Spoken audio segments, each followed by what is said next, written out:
I'm terminating your employment effective today with the authority of the branch manager. Thank you for your hard work until now. Approaching retirement, I had stepped back from the hectic front desk duties to work in a less demanding back office role. Our new, young, and energetic branch manager started purging anything he deemed unnecessary or obstructive in the name of reform. Not just things, but duties and people too. I don't understand why I'm being fired. To which the manager, with an utterly bothered look, bluntly said, You're in the way. Just sitting back and relaxing with easy work that anyone could do. Getting all self-important after finishing trivial tasks. It's irritating to watch. The manager laid out this absurd reasoning without any shame or consideration. So, it's just trivial work that anyone can do leisurely, huh? If it's a work order, then I have no choice. I decided to comply with the branch manager's directive. A week later, I was bombarded with calls from the bank. My name is Edward. I'm a bank employee working behind the scenes. Currently 51 years old. Having moved away from the busy front desk work, my job now mainly involves handling miscellaneous clerical tasks and occasionally serving long-time customers. Watching young staff bustling at the counter reminds me of my younger days. Being in a back office role, without prospects for further promotion, I'm just waiting for retirement. However, I quite like my current job. It seems a fittingly stable way of working for an employee nearing retirement. In fact, most employees around my age at our branch gradually start to downscale their workload. Many retire earlier than scheduled. Some to enjoy their later years sooner, and others due to personal circumstances like family care or health issues. I guess it's about time for life changes, such as taking care of parents or grandchildren. Just recently, the branch manager retired before reaching retirement age, due to needing to care for his family back home. And today, we have a new branch manager. I'm Michael, your new branch manager.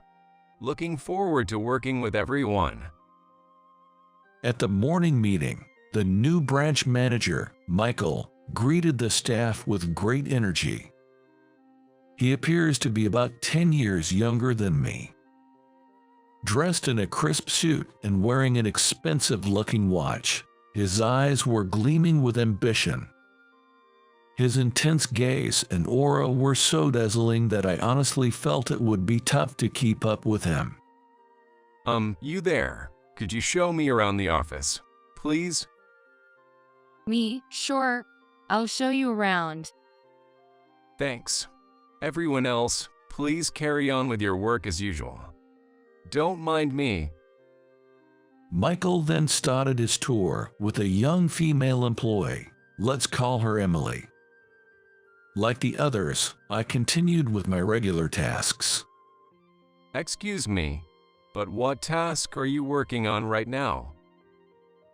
While I was doing data entry work, a loud voice suddenly spoke from above me. Whoa, that startled me. My inner thoughts slipped out. Looking up, I saw Michael, arms crossed and looking rather displeased, and Emily, who seemed a bit troubled, watching me. What's this? Michael asked, looking at my work. I honestly replied, I'm checking and entering application forms. Michael sighed heavily. Honestly, I've never seen such a lax workplace before. He complained with a look of utter disdain. Lax? What do you mean? Just what I said. At my previous branch, no employee took this much time on back office tasks. I'm surprised there are employees specialized in this. Checking and entering documents may not be a big job, but it's necessary work. Mistakes can't be tolerated in tasks involving large sums of money. Someone has to do it, I believe. I don't know how it was at that branch, but is it possible that no one did the back office work? I thought about retorting that, but somehow felt it was too bothersome and gave up. Instead, I just responded, "Is that so?" and gave a wry smile. Emily looked on worriedly, and I felt sorry for her. I thought if I let it slide, Michael would just leave, but he stayed put and seemed to ponder something. Then, as if he had made up his mind, he nodded and announced to no one in particular, Decided. From tomorrow, we will reform this branch. The next day, true to his word, Michael started implementing changes at the branch. First off, he replaced almost all the office equipment with new ones. I wondered where the budget for that came from, but then I noticed an increase in the workload for the younger to mid-level staff, especially at the counter. Tasks that used to be sent to back office jobs like mine were now less frequent, making the already busy staff even busier than before. If he pulls off this reform at the branch, sales will likely increase, benefiting all employees and propelling him to a higher position. I heard from the younger staff that Michael was talking ambitiously about this. But since his arrival, there has been a slight improvement in the performance of the junior staff, perhaps due to his strict guidance. As for me, watching Michael and the younger staff, I thought to myself, youth is incredible, as if it were someone else's concern. So, I never imagined that this reform would turn against me. One day, Michael called me into his office. I was a bit surprised since he hadn't spoken to me directly since his first day. "Do you need something?" Yes, I'll keep it brief because I'm busy. he said while thrusting a piece of paper at me. I'm terminating your employment effective today with the authority of the branch manager. Thank you for your hard work. "Yes," I replied, tilting my head reflexively. Michael's voice was so loud that other nearby employees could hear the sudden termination notice, causing a stir. I thought I had misheard, but the document clearly stated it was a notice of dismissal. You will be compensated fairly for your work so far, and we will handle the difficult procedures. So please pack your belongings and leave. Michael spoke quickly and then turned his back on me, hurrying back to his work. Completely baffled, I pressed him for an explanation. "Wait a minute, why am I being fired? Did I do something to harm the branch?" Despite my serious tone, Michael didn't look at me and simply said, We'll properly handle the retirement encouragement. "That's not what I'm talking about. I'm asking if I've violated any work regulations or made a major mistake. This is wrongful dismissal." Michael sighed with annoyance and finally faced me. You've violated the duty of diligent service. Bank officers and employees must be aware of their public mission and strive for fairness and efficiency in performing their duties, as the regulations state. "Why am I accused of violating that? Please be specific." What a hassle.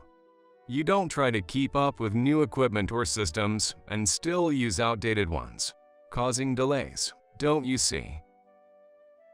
Michael rattled off furtively and quickly. Have I ever caused a delay in work deadlines? I don't think I've caused any delays. It's a waste of time when young employees have to teach you how to use new equipment, or when they have to wait for your confirmation, disrupting smooth operations. That's quite a far-fetched accusation, I said, anger seeping through my words. Michael clicked his tongue and stepped closer to me, glaring intimidatingly. You're in the way. Michael said dismissively. While other employees are busy working, you're just sitting back and relaxing with easy work that anyone could do, getting all self-important after finishing trivial tasks. It's frustrating to watch. It seemed like Michael wasn't even trying to hide his malice anymore, speaking recklessly to someone older than him. I'm neither relaxing nor arrogant. So, you're saying you want to fire me not because I'm causing losses to the branch, but because you find me annoying. Confronted with Michael's irrational logic, I somehow became calm and stated that, Think whatever you want. Layoffs for staff restructuring aren't uncommon. With you gone, we can hire capable young employees when the time is right. Michael replied with a sneer. Termination without a rational reason is an abuse of authority. Moreover, the back office work assigned to Edward by the previous manager is supposed to continue this term. Emily, who had been watching us argue, spoke up timidly. Following her, other employees started muttering, "Yeah, it's an abuse of authority." Then, as of now, I declare back office work abolished. Michael shouted, not caring who heard. It was lucky that there were no customers around after hours. I'm the current manager. The previous one might have tolerated it, but I won't have incompetence in my branch. If anyone objects, they're fired too. There's plenty of replacements. The other employees quickly looked away. Only Emily kept her eyes on Michael, albeit fearfully, realizing the situation might turn against her next. I took a deep breath and calmly said, "Understood. If the position is being abolished, I have no choice but to accept the termination." My sudden acceptance of the order left everyone, including Michael, momentarily speechless. However, let me advise you, everything said and done here has been heard by the other staff. Everything. So please, have no regrets. Regrets? What are you talking about? I'm glad you understand and accept it. It really helps me out. That ended our conversation. I packed my things and finished the minimal handover that day. Leaving the bank where I had worked for over 20 years in such a manner was deeply disappointing. Yet, at my departure, the colleagues I had worked with for years showed they would miss me. Some even with tears. Despite their pleas to reconsider, I left, content with their feelings. A week passed. With no job, I no longer needed to wake up early, leading to erratic sleep patterns. Today, I woke up around 10 a.m. and found several missed calls on my phone. All from the bank I was supposedly fired from a week ago. What's this about? Before I could ponder further, the phone rang again. Picking up, I was greeted with a familiar shouting voice. What on earth is going on? Wow, what? Is that you, Michael? What's this all of a sudden? What do you mean, what? What did you do? Tell me the truth. I have no idea what you're talking about. Start from the beginning, please. Michael then explained that days after my departure, several major clients threatened to close their accounts. The bank's internal operations were nearly collapsing, unable to function properly. Throughout the conversation, Michael sounded panicked, but frankly, I couldn't care less. "That's why I warned you," I said, with a look of disdain. In my first year working at the bank's counter, lacking confidence in my abilities, I spared no effort to improve my communication skills. Eventually, I could handle even the most difficult customers or complex explanations effortlessly. In my 50s, the customers I occasionally dealt with were those who had long relied on me. They trusted me more than anyone else for my clear and concise explanations, including some of Michael's mentioned major clients. Wealthy individuals are careful with their money and won't entrust their significant assets to a bank where they can't trust the people. That's what I always prioritize: trust with clients. In just 1 week, this person lost their trust I built over 20 years. At that point, my feelings transcended anger and sadness. I was simply astounded. I don't know what caused the major clients to leave all at once, but what do you mean the back office work is on the brink of collapse? I thought those trivial jobs anyone could do were supposed to be easy and comfortable. I tried speaking in a rare sarcastic tone. I knew that administrative work wasn't something that could be done casually alongside other tasks, and deliberately used the same words that Michael had previously said to me. Having stepped back from customer-facing duties as I neared 50, I had taken on most of the processing work that other staff couldn't manage. Though each task in processing work was simple, the sheer volume meant it took as much time and effort as customer service. Spending all day with numbers and documents is more exhausting than one might think, causing many to burn out quickly. I might be an anomaly, finding joy solely in my work, not having a family or particular hobbies, and always eager to learn new things. In any case, I believed there was no such thing as idle work at the bank. It's obvious.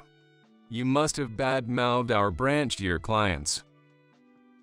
Of course not. As a professional, I would never undermine a branch's reputation out of personal feelings. I simply sent thank you letters to the clients who had relied on me for years. Of course, I was in the process of handing over the clients I had acquired to Emily and other junior employees. When clients visited the bank, I would occasionally greet them, assuring them that they could trust these younger staff members when I eventually retired. When Michael ordered my termination, I wrote personalized greeting cards to each client, explaining my departure.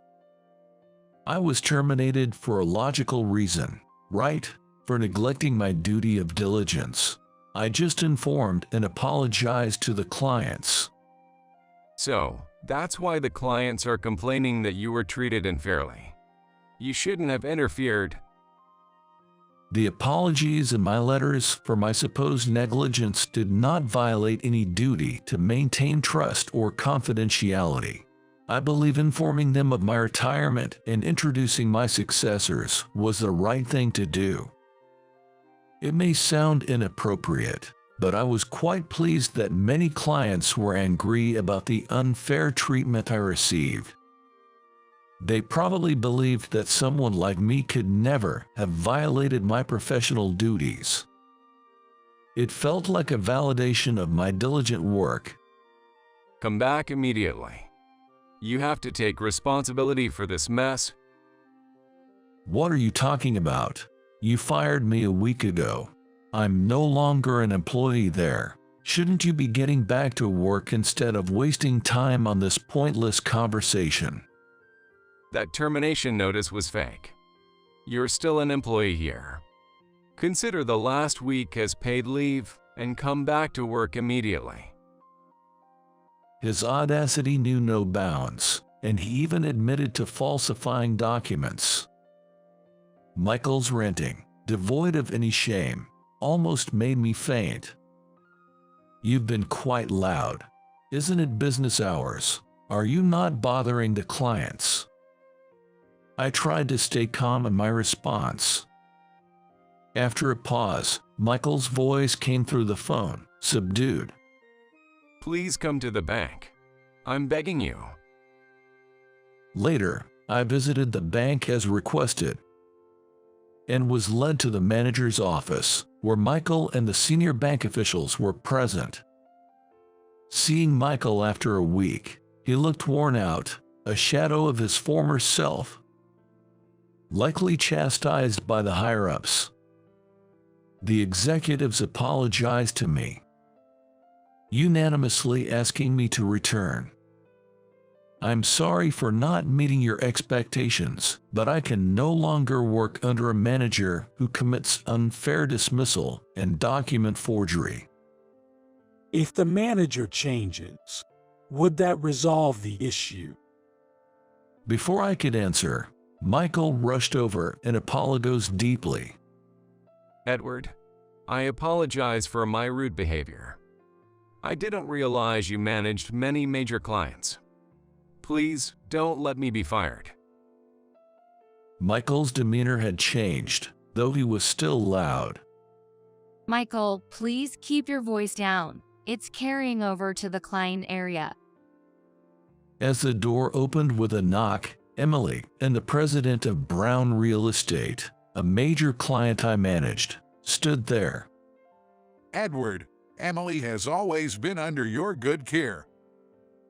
"Thank you, and I apologize for the disturbance." President Brown greeted me politely when he saw me. He is my longest-serving client, and also the father of Emily, the bank employee. "I've heard about this situation from Emily, and understand it's been tough on you. It has made me think about reassessing where I keep my assets. Today, I came with Emily to take care of that." It seemed that President Brown was also considering closing his account with our bank. Losing a client who had been with me for so long was regrettable, but inevitable. "However, I didn't mean to eavesdrop, but I heard something about changing the branch manager and Edward returning. If that's true, I would feel secure entrusting my assets to Edward again."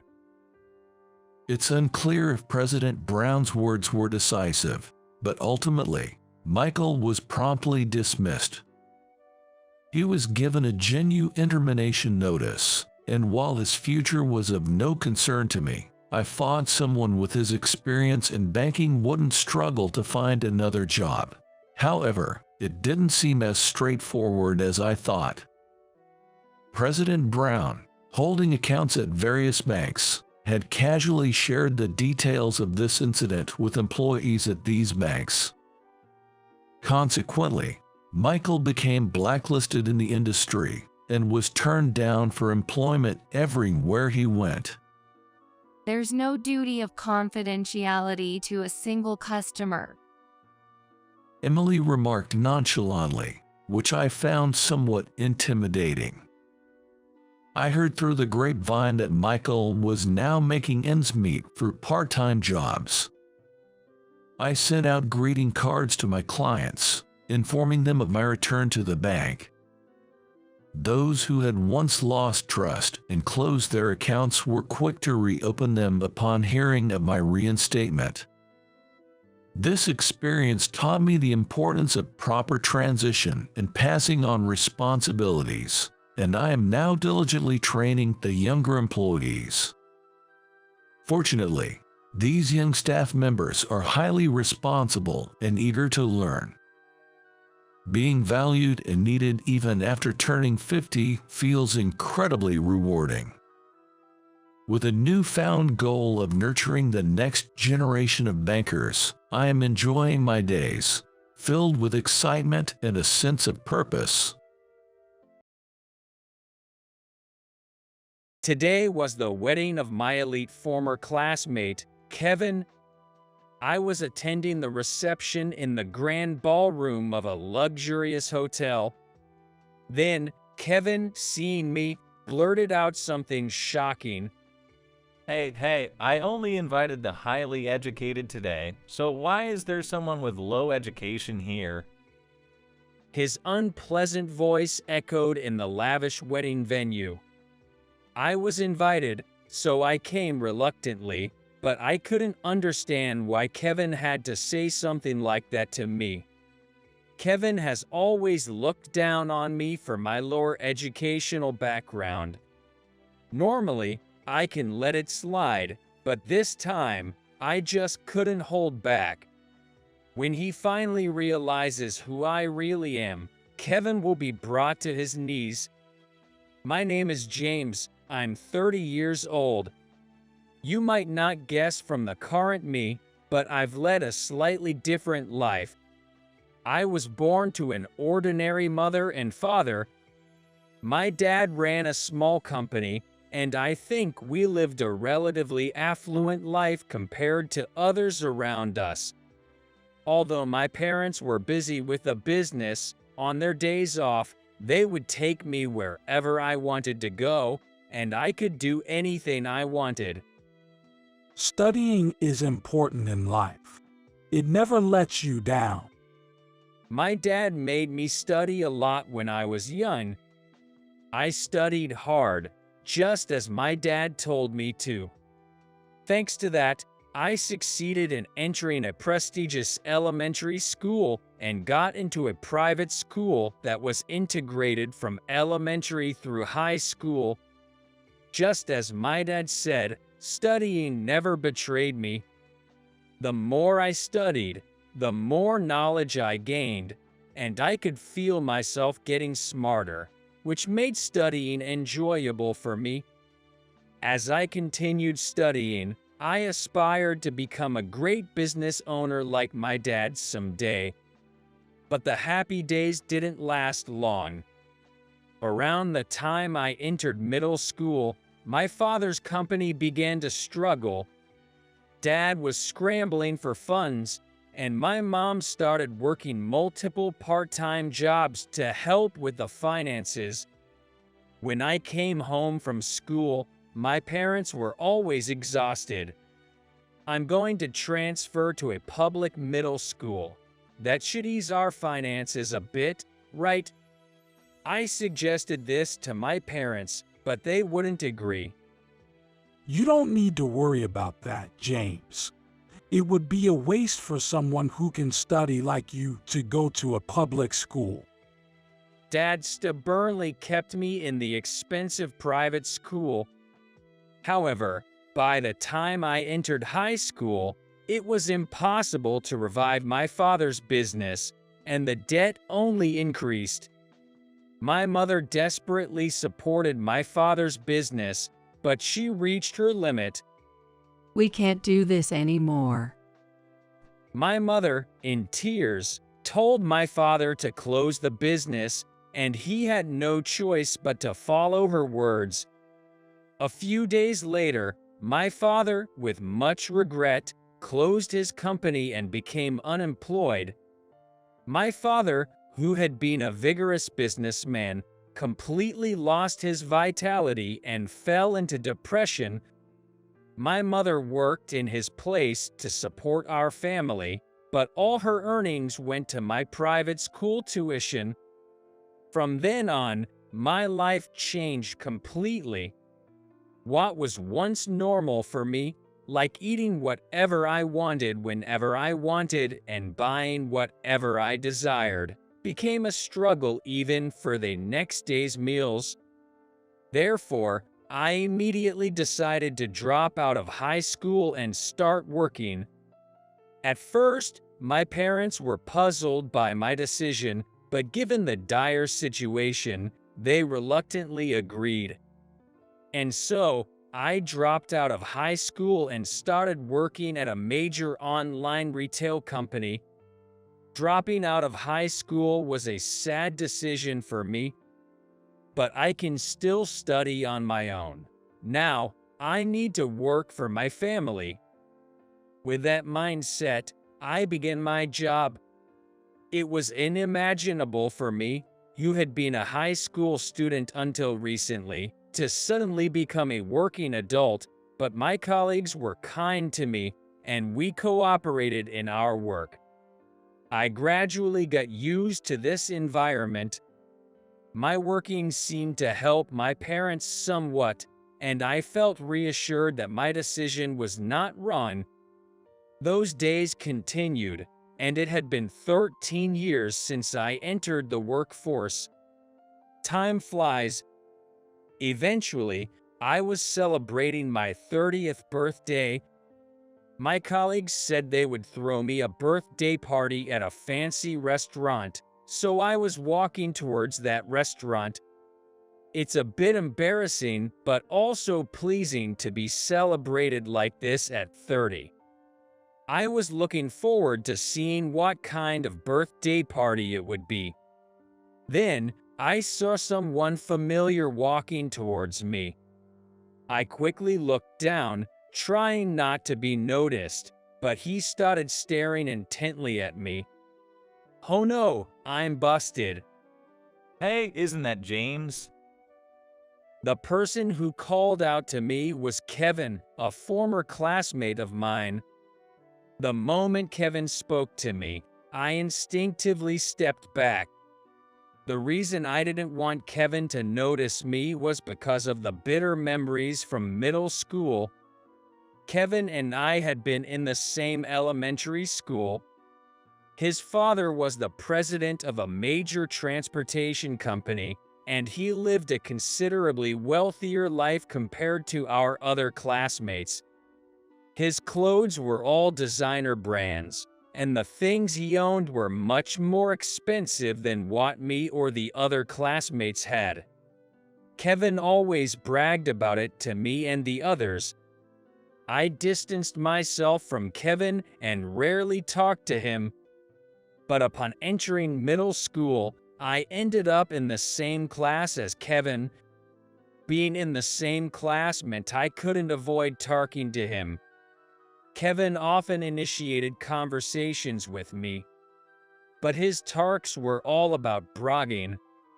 I got the top score at the tutoring center recently. The tests are just too easy, it's laughable. Our classmates praised Kevin for his boasting. Hey James, why don't you go to tutoring? You can't because you don't have the money, right? Kevin laughed, looking at my face. The other classmates looked at me with cold eyes. Back then, my father's business was not doing well, and I couldn't even tell my parents that I wanted to go to tutoring. I ignored Kevin's words and left the scene. The incident happened a month later. That day was the posting of our first midterm exam results in starting middle school. I was surprised to see the ranking on the bulletin board. I was in first place overall. Kevin, watching from behind, yelled out to me, James, you must have cheated, right? There's no way someone who doesn't attend tutoring could rank first. It's totally impossible, like the world turning upside down. The other classmates seemed to believe Kevin, looking at me with scorn.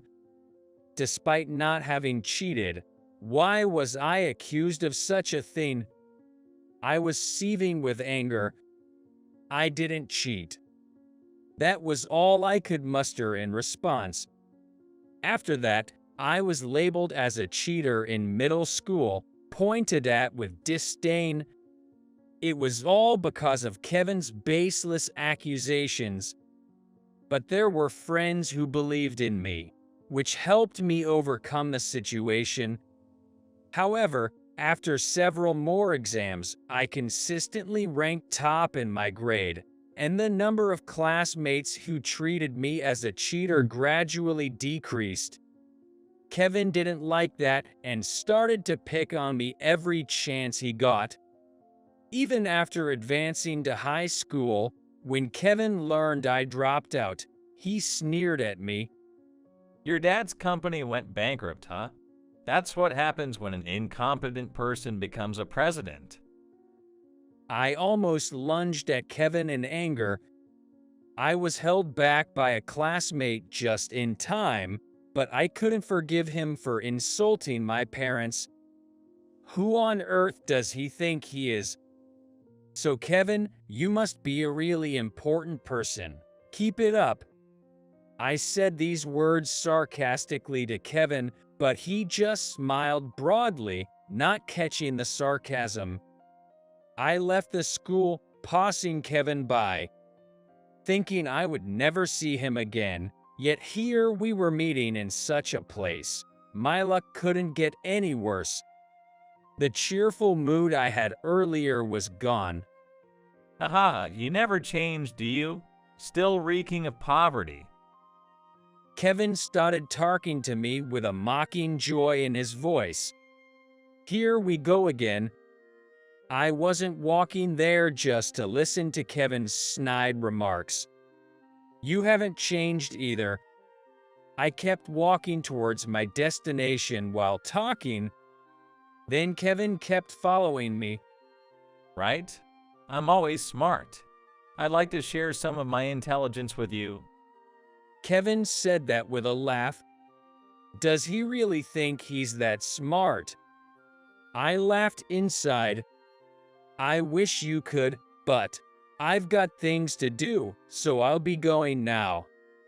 Hearing this, Kevin laughed even more. The future must be bleak for someone who dropped out of high school.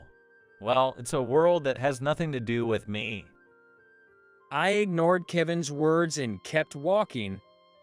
After high school, Kevin graduated from a prestigious university and now works for the large company his parents run, or so I heard through the grapevine. But it was all thanks to his parents' connections, not his own abilities. I couldn't fathom why he felt the need to lord it over me. After saying his piece, Kevin didn't follow me any further. When I arrived at the restaurant, my colleagues were waiting for me. The star of the show is finally here. James, congratulations. Ken said that, and the rest of my colleagues welcomed me with applause. It's always nice to be celebrated, no matter how old you get. Thanks, everyone, for throwing such a great party for me despite your busy schedules. I expressed my heartfelt gratitude to everyone. They all smiled broadly. We do this anytime for you, James. They even gave me a present. I opened the package with childlike excitement, and I found a tie so nice I wasn't sure if it suited me. I tentatively put the tie against my chest to show it. How does it look? Ken and the others cheered. James, it suits you perfectly. James, you always wear the same tie, so we went for something really stylish. Glad you like it. I scratched my head, feeling a bit embarrassed. I was overwhelmed that they had thought so much about me to buy such a gift. Thank you. I'll treasure it. Everyone looked happy to hear my words. After that, I enjoyed a delicious meal and said goodbye to my colleagues. Ken and I then headed towards the station. I'm really happy about the birthday party. Thanks a lot. It's only natural for a valuable coworker like you. Ken laughed. Ken and I started working at the company around the same time. Although he's 5 years older than me, we get along well and even go out for drinks together in our private time. He's always been supportive at work, always looking out for me, and I'm forever grateful to him. At that moment, I had completely forgotten about the unpleasant encounter with Kevin before the birthday party, immersed in the joyous afterglow of the celebration. But inevitably, a situation arose where I had to face Kevin again.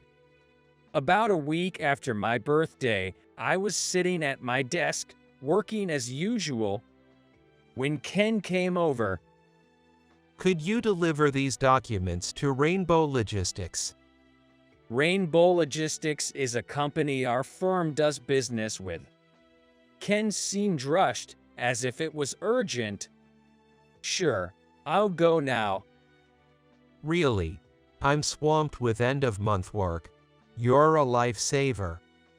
Ken handed me the documents with a happy expression. I immediately took them and hurried off to Rainbow Logistics. After several train transfers, I arrived at the company and was overwhelmed by its size. Rainbow Logistics is one of the top companies in the logistics industry. I asked the receptionist to hand over the documents and was about to leave. Then, I heard a familiar voice behind, so I turned around. Standing there was none other than Kevin. What brings you to my company? I couldn't believe my ears. Rainbow Logistics, right? Kevin's father's company. I had completely forgotten about that. Oh, Rainbow Logistics is your father's company. I just came to deliver some documents. I couldn't hide my surprise. Kevin looked a bit angry. I'm going to be the next president. It will no longer be my father's company. It will be mine. My mention of it being his father's company seemed to have struck a nerve, and Kevin became aggressive towards me. I don't know which company you work for, but any company that employs a high school dropout like you must be no good, huh? The receptionist looked shocked by Kevin's loud voice. Kevin, who raised his voice at me without any regard for the surroundings, appeared childish and embarrassing. Maybe you're right. I was about to leave Rainbow Logistics. But Kevin, not yet finished, continued to raise his voice at me. Low-educated people like you are a burden to society. I'm amazed you can live so shamelessly. I couldn't do it, that's for sure. Your thick-skinned nerve is astonishing. Kevin went on a tirade against me. His voice echoed through the entrance hall of Rainbow Logistics. Then, another voice came from behind Kevin. Kevin, what are you yelling about? We can hear you from outside the company. How embarrassing. It was Kevin's father, Tom, the president, standing there. Tom was wearing an expensive suit and a luxury watch. Dad, this guy was a classmate of mine, but he's so arrogant despite being a high school dropout. I wasn't trying to be arrogant. I just wanted to get out of there as quickly as possible. Then Tom looked at me intently.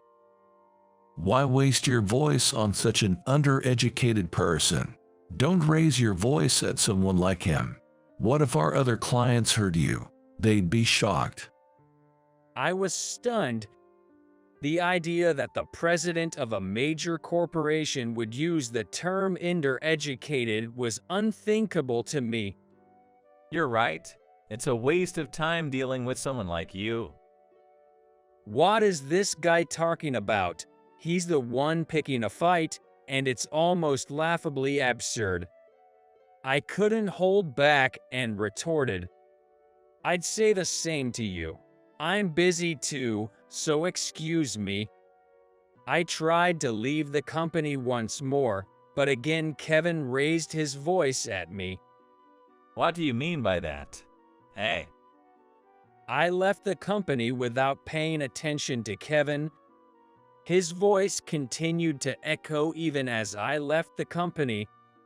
When I returned to my own company, Ken immediately came up to me. You really saved me, thanks. Also, this came for the company. Ken handed me an invitation. It was a wedding invitation for the son of a client's president, enclosed in a fancy envelope. My eyes widened in shock when I saw the name of the sender. It was Kevin's name. Seeing me speechless, Ken looked puzzled. Usually, I would attend as the company's representative, but I already have plans for that day. Rainbow Logistics is an important client, so we can't just skip the wedding, right?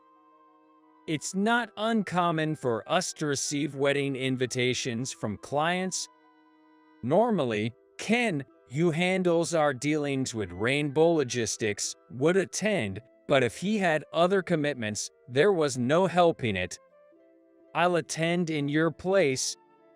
I said so while sighing resignedly. The wedding, hey. I'm not fond of places where lots of people gather because I'm extremely shy. And it's Kevin's wedding, no less, someone I really dislike. He's sure to throw snide comments my way again. But I haven't done anything to deserve such treatment from Kevin. I resolved to attend the event with dignity. Time passed, and the day of the wedding arrived. I changed into a suit and wore the fancy tie given to me by my colleagues, then got into a taxi. The wedding venue was at a luxurious hotel.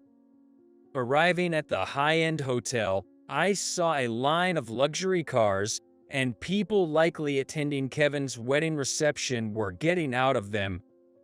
Entering the reception hall, I saw various company presidents and executives gathered for the wedding of the heir to a major corporation. The venue was filled with more than 500 people. I sat at a table marked with my company's name, trying not to stand out, and began drinking alone. After a while, the lights dimmed for the bride and groom's entrance. A beautiful woman in a stunning white dress and Kevin, in a tuxedo, entered arm in arm. Kevin was blushing but composed. When the bride and groom took their seats, a toast was made, and the hall burst into lively chatter. Guests flocked to the bride and groom to offer their congratulations. I'll just give my greetings and leave quickly. While I was heading to greet them, the bride, Ava, had left her seat to go to the restroom. Kevin spotted me immediately and burst into laughter. Hey, I only invited the highly educated today, so why is a low achiever here? Both the bride, Ava, and I are high achievers. At Kevin's words, the guests at the reception all turned to look at me, some even laughing. I didn't want to attend Kevin's wedding in the first place. I couldn't understand why I had to be subjected to such comments from him, even though I came reluctantly. I'm just here to represent my company and offer congratulations. Congratulations on your marriage. I managed to control my anger and offered Kevin my congratulations. But Kevin laughed even harder. You representing your company? Which company sends a high school dropout as their representative? Don't you think it's disrespectful to me? My anger became increasingly difficult to control. Then, Tom's voice came from behind me. Kevin, are you arguing again? Stop it at such a festive occasion. Don't bother with someone so undereducated. So, Tom thinks the same way as Kevin. I made up my mind at that moment. Just as I was about to speak, Ava returned from the restroom and looked surprised to see me. Aren't you? Eh? Kevin, puzzled by Ava's reaction, said, What? You know this guy. Such an underachiever is just trash in society, right? Ava, hearing Kevin's words, desperately tried to convey something to him, visibly shaken. Kevin, this man is... But Ava was too panicked to articulate her thoughts properly. Then, a man approached me. He hadn't heard my exchange with Kevin and greeted me with a smile. You're the president of Orion Corporation. Right. It's an honor to meet you. I've wanted to talk to you, so it's great to see you here. He handed me his business card, which bore the name Pegasus Logistics. Pegasus Logistics is a leading company in the industry. What? Both Kevin and Tom looked at me incredulously. Could we have a formal business meeting sometime? Lucas, the president, asked me politely. Yes, we've actually been looking for a new logistics company. I'd love to hear more. As I smiled at him, Lucas beamed with joy. Ava, watching my interaction with Lucas, excitedly said, So, you are the president of Orion, indeed. I once interned at your company and had the chance to greet you. However, Kevin and Tom, still in disbelief, raised their voices at me. You're the president of Orion. Who would believe such nonsense? That's right. Orion is one of the top revenue-generating companies in the U.S. and a significant client of Rainbow Logistics. Enough with the jokes. Oh well, it seems this father and son will never believe me. I was indifferent, but Lucas raised his voice to the two. How can you be so rude? This gentleman is genuinely James, the president and director of Orion Corporation. He's famously shy and avoids public appearances, which is why you didn't know. Hearing Lucas's words, they finally seemed to accept that I was the president of Orion. James, the president of Orion. Impossible. Yes, I am indeed the president of Orion Corporation. I dropped out of high school and initially lived on part-time jobs, but as that wasn't enough to cover living expenses, I casually started an online shopping operation to supplement my income. I hoped it would just help a bit with my finances. Gradually, the online shop's sales grew, and I seriously ventured into managing it. What helped me then was the mathematics I had studied from childhood. Education doesn't betray us. Indeed, my mathematical knowledge aided the management of my online shop. At first, I ran it alone, but soon I needed more hands on deck. That's when I hired a few employees, including Ken, who became my right-hand man. 2 years after starting my business, my company became so renowned that it was hard to find someone who hadn't heard of it. 14 years after its establishment, we expanded our market internationally, boasting the highest sales among online retailers in the United States. My company partnered with several logistics firms to operate efficiently, with Rainbow Logistics being one of them. When my company was just starting, finding a logistics company willing to partner with us was a struggle, but now they approach us with proposals for partnership. Initially, we didn't have a deal with Rainbow Logistics, but Tom approached us to do business. I'm extremely shy and rarely appear in public, so only a few people know that I am the president. Tom probably never imagined that I, a high school dropout, would be the president of this company. An unusual atmosphere pervaded the reception hall. I apologize for Kevin's rude behavior. Ava said that to me, looking genuinely sorry. It almost felt as if she had done something wrong herself. Ava, you haven't done anything wrong. The one at fault here is Kevin. I said this, but Kevin just laughed, which I found incomprehensible. Then, Kevin said something surprising. I'm sorry for the harsh words, but it's the truth, right? Well, you've done well. We're friends, and this won't break our friendship, right? The room went silent, and people looked as if they were wondering what he was talking about. I sighed deeply. Kevin, are you serious? If so, you're truly incompetent. Hearing my words, Tom quickly came up to apologize. As expected of the president, he probably could foresee what was going to happen next. James, I am terribly sorry for our disrespectful behavior. However, Kevin looked at his father as if he were an outsider. Tom immediately urged Kevin to apologize as well, but Kevin, unbelievably, refused. Why should I apologize? James and I are friends.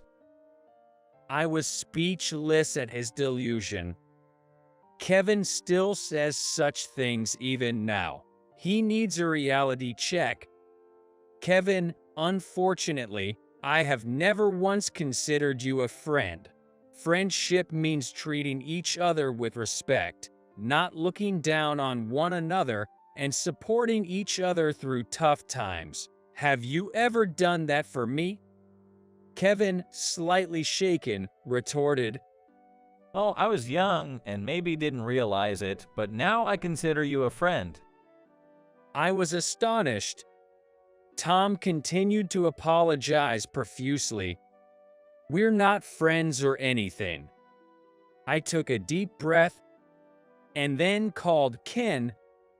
Hey, sorry to bother you, but can we stop all dealings with Rainbow Logistics and switch everything to Pegasus Logistics? Thanks. Ken expressed surprise over the phone, but agreed to follow my instructions. Lucas, overhearing the phone conversation, looked surprised yet pleased. After hanging up, all eyes turned to me. Sorry, but my company will cease all dealings with Rainbow Logistics from this moment. What? That's... Kevin trembled, his complexion turning pale. Ava covered her mouth, unable to hide her shock. Our company relies heavily on business with Orion. If we lose your contract, our company will collapse. How could you be so heartless? Do you even have a conscience? Kevin was endlessly self-centered. I wanted nothing more to do with him. Kevin, think about what you've done to me. Haven't you done far worse? This is karma.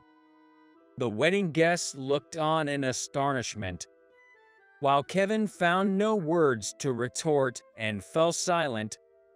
Finally, I had something to say to Ava. Ava, I'm sorry for ruining your wedding. I will properly apologize later. Hearing my words, Ava stood up. Your words, James, have opened my eyes. I agreed to this marriage because my parents said so, but I will not marry Kevin. Looking down on people is what the worst kind of person does. Then, Ava said to Kevin, That's why, goodbye. Everyone, please feel free to leave. The attendees started leaving all at once. Ava, please come back. I beg you. Kevin collapsed to his knees, crying pathetically. I left the venue along with the other guests, glancing at Kevin. I heard through the grapevine that the wedding was called off after I left. Later, Tom came to apologize at my company, but I completely ignored him and never met with him. Afterward, Rainbow Logistics, having lost its major client, my company, went into the red, forcing significant layoffs, and Tom struggled to turn things around. Kevin, who refused to apologize to me at the wedding reception, had a huge argument with Tom and was eventually disowned, and now his whereabouts are unknown. He's likely living quietly somewhere, doing odd jobs. It was a fitting outcome for Kevin, who judged people only by their academic credentials. As for Ava, after calling off the marriage, she went through some unstable days but, with my support, now works happily at my company. That's because I'm hungry. Today, I'll make your favorite hamburgers. Ava said to me with a smile. After her engagement with Kevin was broken off, I helped alleviate Ava's emotional distress by going out to eat with her. Gradually, I found myself drawn to Ava's charm. Ava seemed to feel the same way, and we naturally started dating. Wanting to be closer to her, I invited Ava to join my company. She is a kind-hearted woman who cares for others and doesn't judge people by their education or background. Such a wonderful woman was never suited for Kevin. While I'm not sure if Ava and I will marry, I want to cherish and nurture the happiness I have now. I'm determined to continue forging my own path to the fullest. Don't you dare say that, a subcontractor. Remember your place, or you want to end the contract. If you don't like it, just do as we say. Bob, the department manager of a main contractor, had been making derogatory remarks about subcontracting companies repeatedly.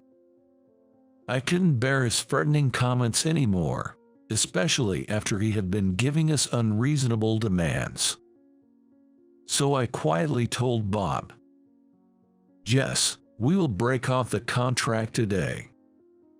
Hey, can a lower-level employee like you just decide that on your own? You'll regret it. Bob, oblivious to the seriousness of the situation, laughed it off without realizing. However, what followed would plunge him into hell, thanks to the person sitting next to me. My name is Jeffrey, 41 years old. I work as an engineer at Miltech Corporation, a major company.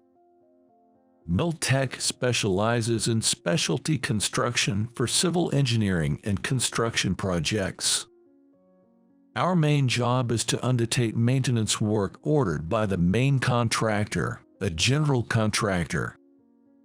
We're what you call a subcontractor. Miltech is run by my father Tom, who is CEO. He's someone I respect the most, both as a father and as a businessman.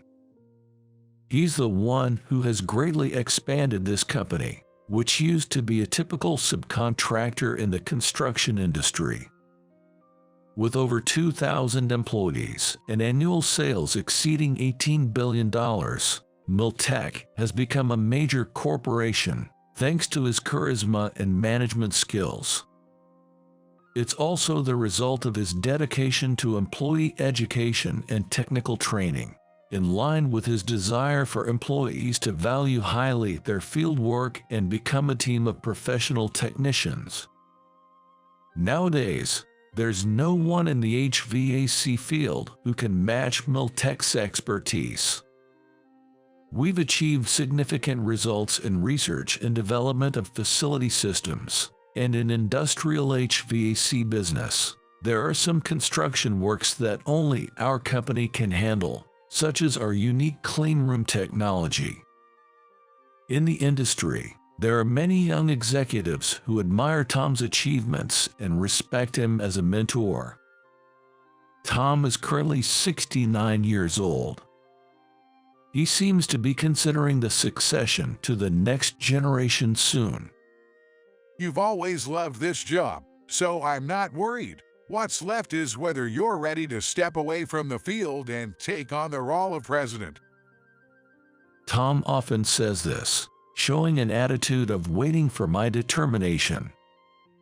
In order to become a successor worthy of Tom, I've been working hard in my own way and continuing to accumulate experience. During my student days, I gained work experience as a laborer and office worker at various sites, including other companies, for the sake of learning. I majored in architecture in college and studied management on my own. And after graduating from college, I joined Miltech. I was adamant about not getting a job through connections, so I had my background and insisted on taking a general recruitment exam to get a job offer. Through the knowledge and experience I gained by then, I realized that I have grown to love construction-related work, which had interested me since I was a child. Now, while working as a section manager in the construction management department, where I've been since joining the company, I'm learning about the duties of a manager from Tom. As both an engineer and a manager, there's still much to learn. Miltech had overcome the busy year-end, and the new fiscal year has begun. One day, we received news from one of our prime contractors, 5 Great Construction Corporation. It was about a major restructuring and personnel changes in the construction management department, which oversees the site, carried out this spring. The person in charge was decided to continue, but it seems that other members, including the manager, have been replaced. 5 Great Construction, with which Miltech has a long-standing relationship, is well known as a medium-sized comprehensive construction company, also known as a general contractor. We've had a long relationship with the current person in charge, Norman, who is friendly and familiar with our work policies and areas of expertise. Also, since the manager's position rarely involves directly in the field, I didn't particularly worry about its impact even if the first project taking on with the new system was large-scale projects. However, on the day of meeting the newly appointed manager, I realized that my thinking was naive. I'm Bob, the new manager of the construction management department of 5 Great Construction. From now on, I'll be thoroughly managing subcontractors along with Norman. From the very first moment, I was surprised by his remarks clearly looking down on subcontractors.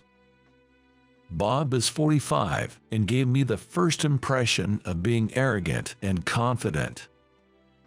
Unlike the calm and steady predecessor, he seems to be the type to assert dominance over anyone, both inside and outside a company. Norman next to him hurriedly added to Bob's words. As for understanding the daily site situation, we will continue it as before, so please rest assured. I see, understood. But what exactly do you mean by thorough management? In consideration of the unfamiliarity with a new system and the fact that Miltech often participates in large-scale construction, we would like you to join regular report meetings with our Bob. Norman explained with even more polite wording than usual, seeming apologetic.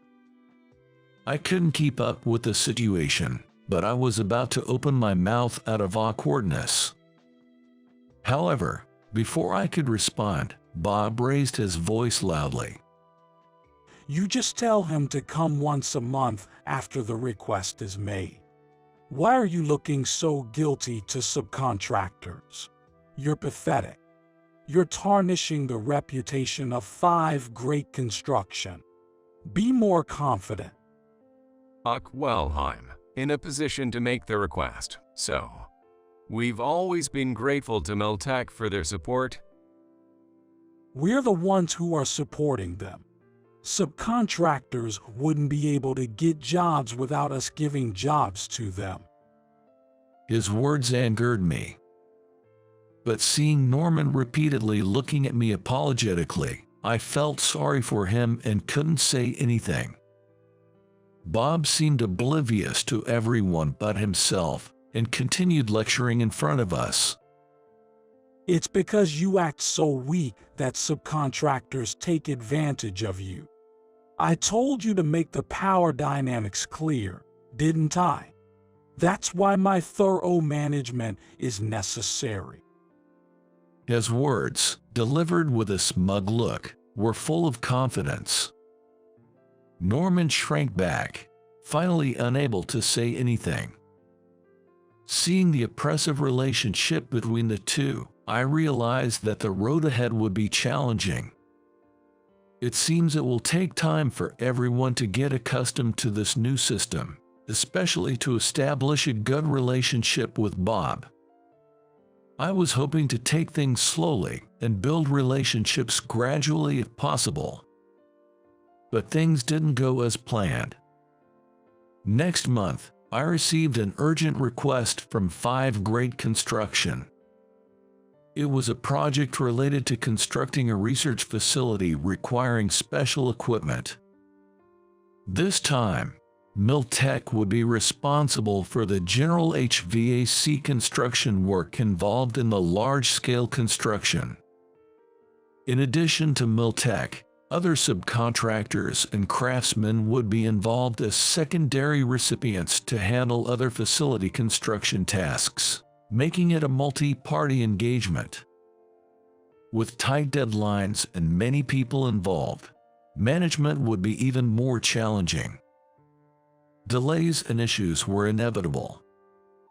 Moreover, with Bob involved this time, I was anxious, hoping that no major problems would arise. As discussions progressed regarding the construction, a construction schedule was sent over from 5 Great Construction. Upon seeing it, I was surprised. The estimated time and cost for each process were even lower than our previous discussions. Despite Miltech proposing the fastest possible schedule, the construction deadline had been arbitrarily changed to an extremely early date. This left us with no room to prepare for unforeseen circumstances. It seemed unrealistic that the construction could proceed smoothly according to the schedule. Furthermore, the documents related to cost management sent along with it were appalling. They had cut costs to the extent of ignoring essential expenses such as minimum labor costs, schedules, and costs for safety measures, and expenses due to adverse weather conditions or seasonal effects. Such unreasonable cheapness could potentially be contract violation. I immediately lodged a protest through the responsible person. Regarding the documents you sent, there seems to be a misunderstanding. We can't proceed with this. Wait, that can't be right. Norman hurriedly checked the contents of the documents. From the tone of their voice over the phone, I could sense their anxiety, which made me suspicious. If there had been such significant changes, there was no way Norman wouldn't know about them. I'm sorry. It seems that the latest version of the content was changed without my knowledge. It's my fault. Changed? Did he change it without informing you who are the person in charge? I'm terribly sorry. For this project, it's been decided that all documents must go through Bob, so I believe the modifications were made during that time. I apologize for not being aware and causing you trouble. I was stunned for a moment by the bewildered words of Norman. Making arbitrary changes without consulting anyone was unacceptable, especially for a project that everyone was working together on, even if it was done by the director. Bob, this is troublesome. As I sighed heavily, Norman apologized again. I'm truly sorry for the inconvenience. I'll send the revised documents again. I'll make sure to double-check to ensure this doesn't happen again in the future. I accepted Norman's apologies. However, it was a clear indication of how Bob undervalued us, just because Miltech is a subcontractor. Did he really know nothing about the relationship between our two companies or about Miltech's technical capabilities? I couldn't understand it. Just because they're a general contractor, just because they're the prime contractor, doesn't mean they can belittle us. I had a heavy heart at the thought of having to face him every time we had a progress report in the future. Afterwards, each site supervisor reviewed and approved the construction management content once again. I felt relieved to see that the final proposal sent by 5 Great Construction had been properly revised, with the unreasonable aspects removed. Finally, as the construction began, the HVAC construction led by Miltech got off to a smooth start, following the schedule as planned. Since this was a research facility incorporating Miltech's proprietary clean room technology, the on-site technicians were even more enthusiastic. Normally, the design drawings are handled by the prime contractor.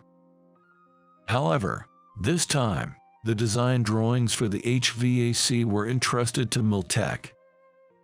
That's why we worked closely with the prime contractor to verify the design and strengthen the quality control process that required checking against the design drawings.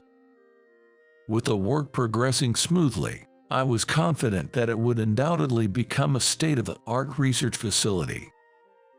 While I was enthusiastic about my daily work, I also felt the burden of having to meet Bob more often. As expected, every time we met for construction management meetings, he would belittle me and Miltech. He never tried to remember my name and always called us subcontractor. In addition to his harassing remarks, he was also untrustworthy in terms of business.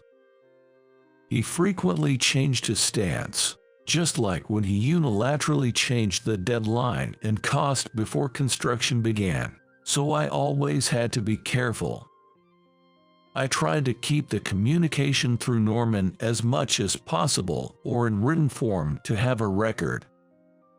I even got permission to record the meetings through to ensure accuracy, and I got into the habit of carrying a recorder with me. Of course, I read every word of the materials sent by 5 Great Construction without skipping any.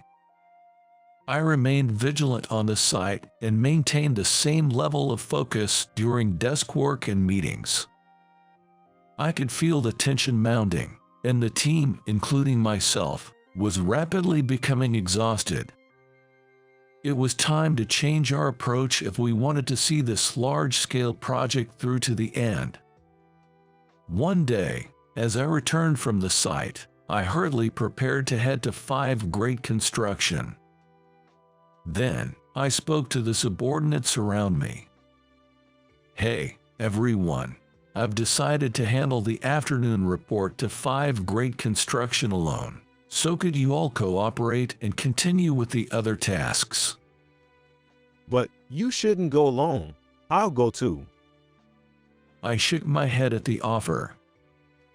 Given the considerable stress on other team members, I had already decided to attend the meeting with Bob alone. It's okay, the right person for the right job, especially when things get busy. Make sure everyone leave on time today. With that, I left the department. Even though I put on a brave face in front of my subordinates, meeting alone with someone I knew would find fault with me was daunting. However, as I left the company with a heavy heart, someone followed me from behind. When I turned back after being called Jeffrey, I saw him there. Heading to 5 Great Construction now. Yes, but why are you here? Today, I'll accompany you. I thought I'd see how the next president handles things one last time. I was surprised by his words and instinctively looked at Tom. There was a faint smile on his face, showing a hint of ease. I knew that when Tom wore this expression, his mind was made up, and it was difficult to change his opinion. One last time, huh? Yeah, I'll be resigning next fiscal year, so do as you please. Make sure you don't regret your last job. Tom laughed as he said that, but his eyes were dead serious. He probably noticed that something was different about me and the other employees. Tom had always been observant, noticing even the smallest details. Having a companion, especially Tom, gave me courage. I wasn't alone. I realized once again that I was always working together with Miltech and the engineers who worked there, no matter what the task. When we arrived at 5 Great Construction, we were immediately ushered into a meeting room. When Bob entered the room late, he immediately saw Tom sitting next to me and chuckled. Hey, are you bringing a new recruit who looks much older? Is the site short-staffed? He ridiculed Tom, who he met for the first time, being unaware who Tom is. Bob, could you please refrain from making disrespectful remarks to our company's representative? I couldn't help but show my anger to him. However, instead of changing his attitude, Bob showed frustration at being challenged. Don't you dare give me orders as a subcontractor. I don't know what position you hold, but you have nerve to criticize us when you owe your work to us. Sitting in the opposite seat, Bob crossed his legs and looked smug. Norman sitting next to him turned pale at the tense atmosphere. While I was somewhat used to it, Tom, who witnessed such behavior for the first time, furrowed his brow. We should support each other, shouldn't we? You can't get things done without us, right? Bob looked surprised at my unusual retort, but soon his expression turned into a malicious grin. Subcontractors should keep their mouths shut. Do you want the contract terminated? If not, you better do as we say. Seeing Bob getting carried away and pointing at us, my mind was made up. My anger subsided, and I realized I was becoming unusually calm. Yes, the contract will be terminated today. Hey, can a lower-level guy like you make such decisions on your own? You'll regret it. Bob, who didn't realize the seriousness of the situation, laughed heartily. Our CEO says I can do as I want. Isn't that right, Tom? I asked, and Tom nodded firmly. In front of me, Bob, who realized who the person next to me was, widened his eyes in surprise. That's right. We don't need to work with someone who doesn't understand the value of our company's high technical capabilities. I think it's a wise decision. Encouraged by Tom's words, I stood up. I felt relieved that my first decision as the next president was not wrong. And so, I left the room with Tom. Back at the company, I gathered the department members to inform them of the cancellation of the contract with 5 Great Construction. I have something to inform you all. The subcontract work from 5 Great Construction has been canceled. Just now, there was a decisive difference of opinion in the discussion with them, and we decided to cancel the contract. The department members were puzzled by the sudden decision, but they seemed quite confused by the fact that Tom was present during the report. Does Tom know about this decision as well? Yeah, Tom unexpectedly attended today's report, so he knows everything. You can rest assured. I honored the employees who had endured unfairly until now. The members who had to keep reorganizing their plans because of Bob up until now all showed a sigh of relief. Tom, observing this, spoke up. I think the decision this time was a good one. There's absolutely no need for us to work with someone who shows disrespect and rudeness towards our company and valued employees. I want to express my gratitude to everyone who has worked hard to do a good job in a challenging environment. With that, Tom praised everyone in the department and me.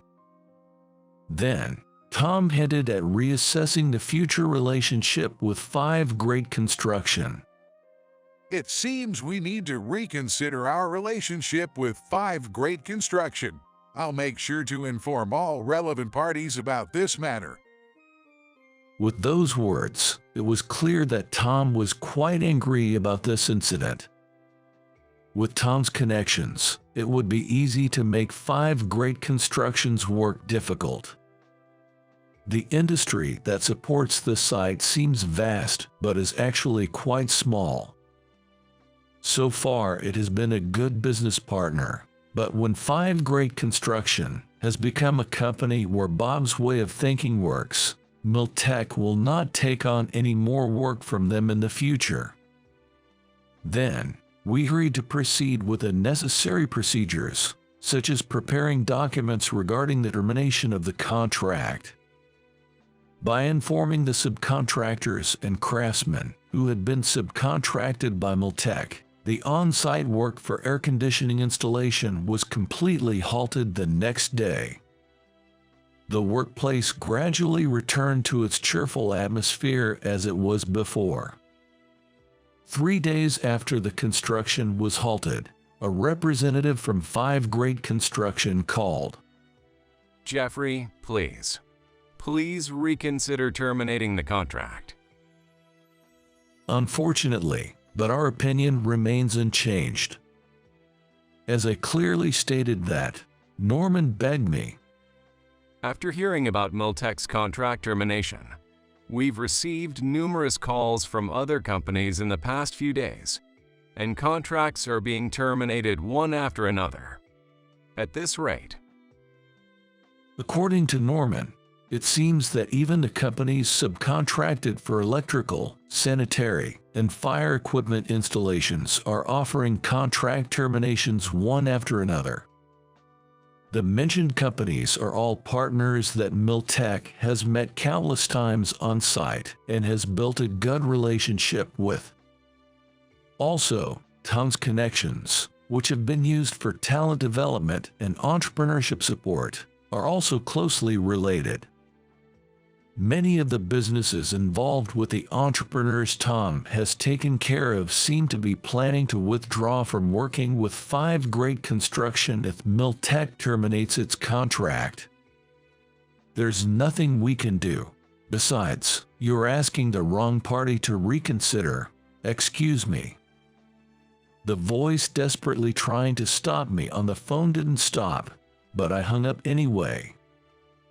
After that, Miltech was busy with the withdrawal work of the ongoing construction and cleaning up afterwards. I visited the site several times, and today was the day for the final check. Since the other sites had already completely withdrawn, all I needed to do was to confirm that there were no remaining tasks and check for safety issues. With this, we could completely cut ties with 5 Great Construction. It felt refreshing to think about it. However, the construction site, left untouched in a half-hearted state, had a somewhat melancholic atmosphere. I always liked the lively atmosphere of the site. While confirming the surroundings with my own eyes for the last time and bidding farewell to the site, I heard footsteps behind me. When I turned around, to my surprise, there stood Bob along with Norman. Bob's face was contorted in anger as he stared at us. Because of you, the site is completely empty. It was you who instigated other subcontractors to withdraw. This guarantees a delay in the deadline. How do you plan to take responsibility? Bob's angry voice echoed through the empty site. Other workers from different companies who were still around looked at us with surprised faces from a distance. I furrowed my brows at the unpleasant backlash and tried to ignore it as I began to leave the scene. However, Bob stopped me. Hey, wait. Are you listening? It's the job of subcontractors like you to shut up and do what the prime contractors say. Obey us. Wasn't it you who first suggested terminating the contract? Are you now going to beg for help after it's been terminated? Bob's face turned red with my words, and he shouted even louder. Don't get cocky, you small-time company. Do you think you have the right to do as you please, even though you owe everything to us? I could sue you for unilateral contract termination. I stared back at Bob with a piercing gaze. When our eyes met, Bob showed a slight expression of fear. You really don't know anything, do you? Did you just call us small-time company? What? I'm just telling the truth. You guys have nothing better to do than parasitic us main contractors, don't you? I sighed and quickly searched on my smartphone. Then, I showed Bob a screen displaying an article.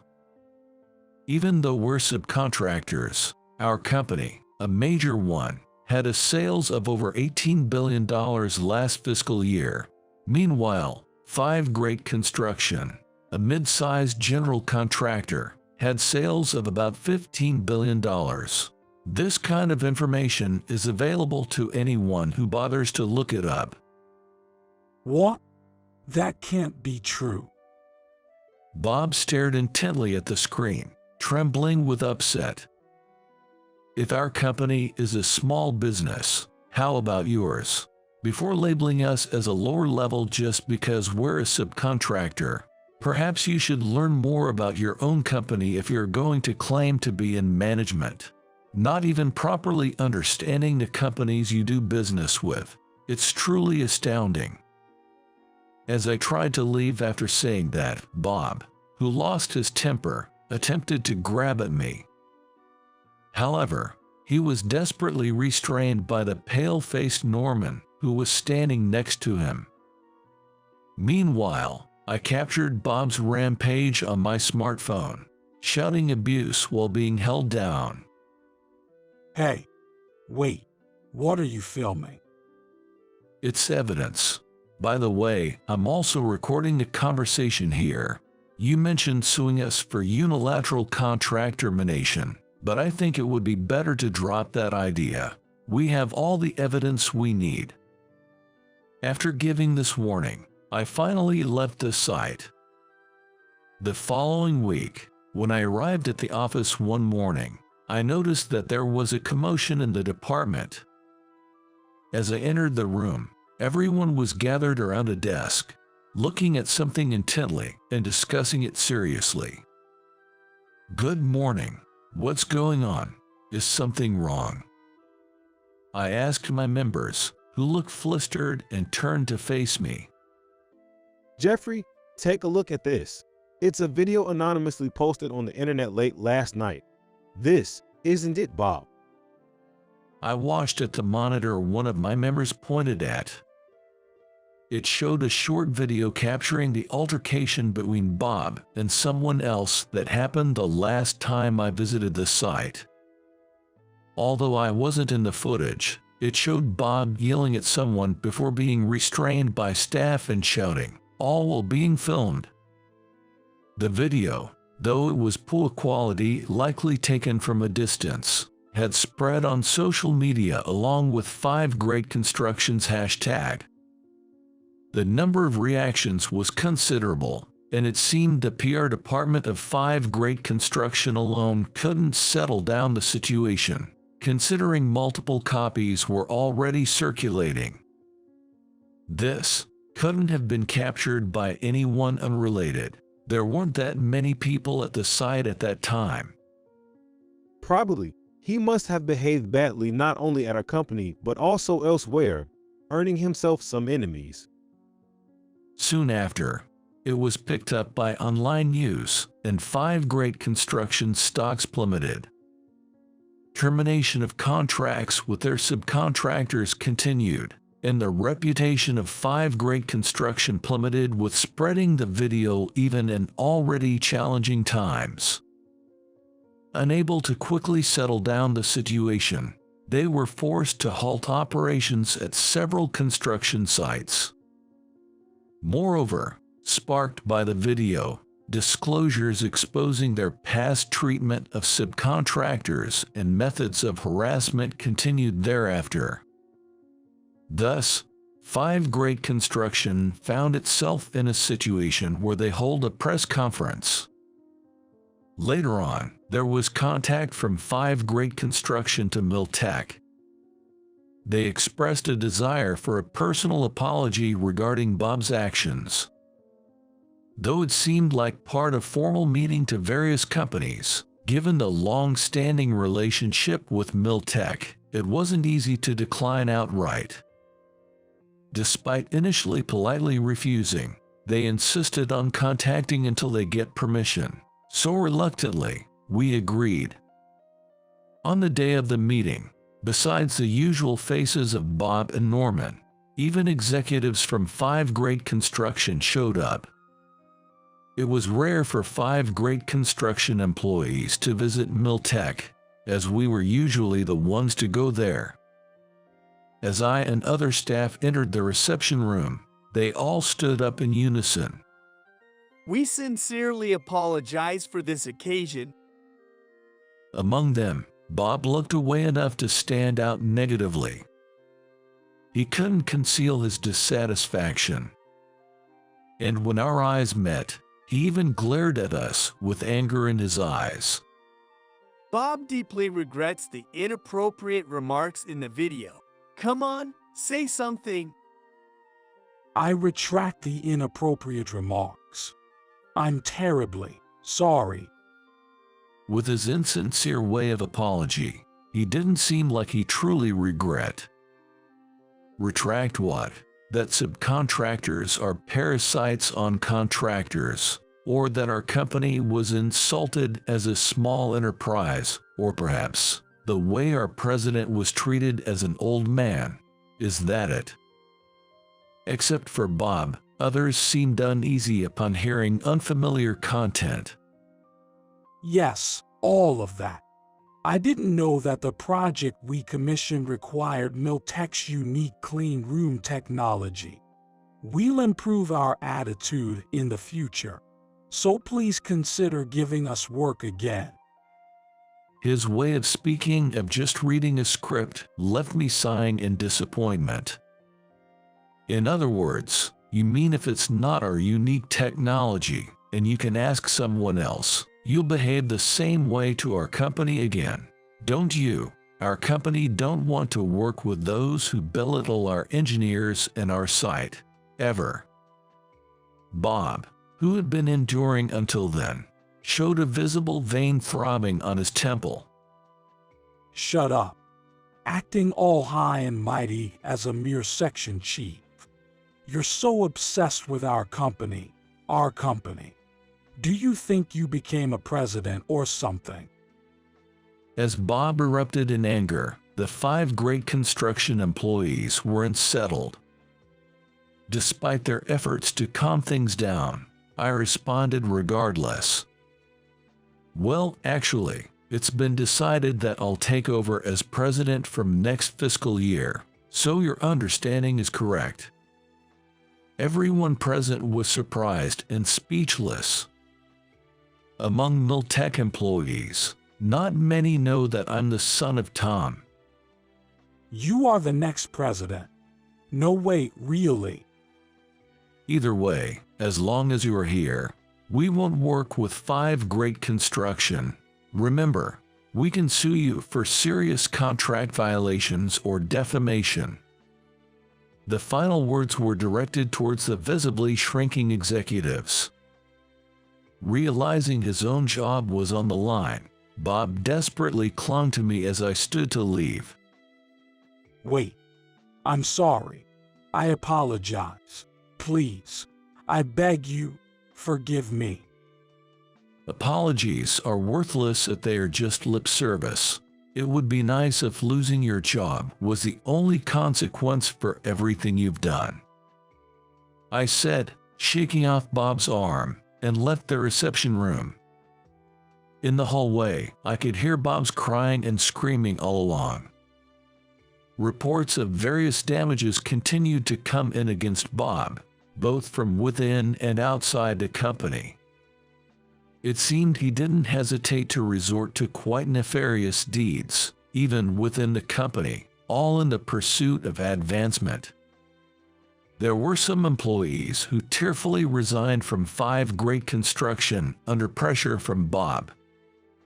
He had reported his subordinates' achievements as his own and had offloaded troublesome tasks onto them under the guise of mentoring Junior.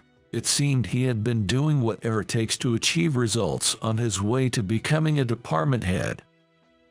Following an internal investigation, 5 Great Construction decided to dismiss Bob based on the findings. At the same time, 5 Great Construction were sued for contract violations regarding past projects by several subcontracting companies that had dealings with. As a result, Bob, responsible for significant damages incurred in multiple projects, was demanded a substantial amount of compensation from 5 Great Construction. His misfortune didn't end there, just that he became unemployed and burdened with debt. The major incident and subsequent rumors spreading not only within the industry, but also to other sectors, made it difficult for him to find another job. Bob was left with nothing but debt, without even severance pay. Rumors of divorce surfaced after his name was exposed online, and it led to estrangement from his family. Bob met a tragic fate both personally and professionally, and no one knew what happened to him afterwards. I worked busily towards the end of the fiscal year. I delegated site work to my subordinates and simultaneously prepared for the next fiscal year. All that was left was to focus on enjoying the remaining days I could work on the site as an engineer. And finally, as the fiscal year changed, I assumed the role of president. Before taking office, there was pressure to succeed Tom, who was respected by all and known as a talented leader. However, supported by the cheers of colleagues and subordinates whom I had worked with until then, I spent fulfilling days.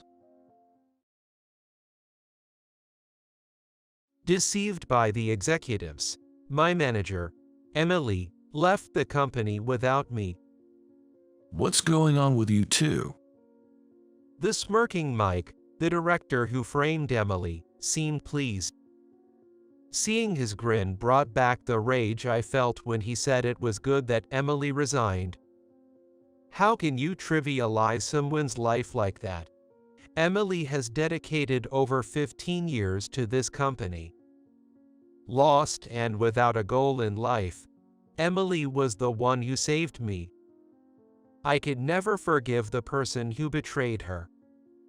Hold on, what are you talking about? My anger rose as he pretended to be clueless, but then I learned a shocking truth from Emily. A year later, Emily and I were heading to confront someone. Thanks for trying to set me up a year ago. Because of that, we're now the CEO and the vice president of a company making $200 million a year. He ran out of the room as if fleeing. My name is Alex Brown. I've been working at a company that manufactures food packaging containers for almost a year now.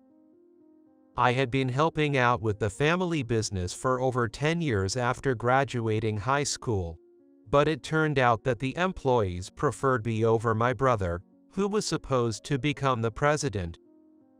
My brother had a talent for management, but was a strict person.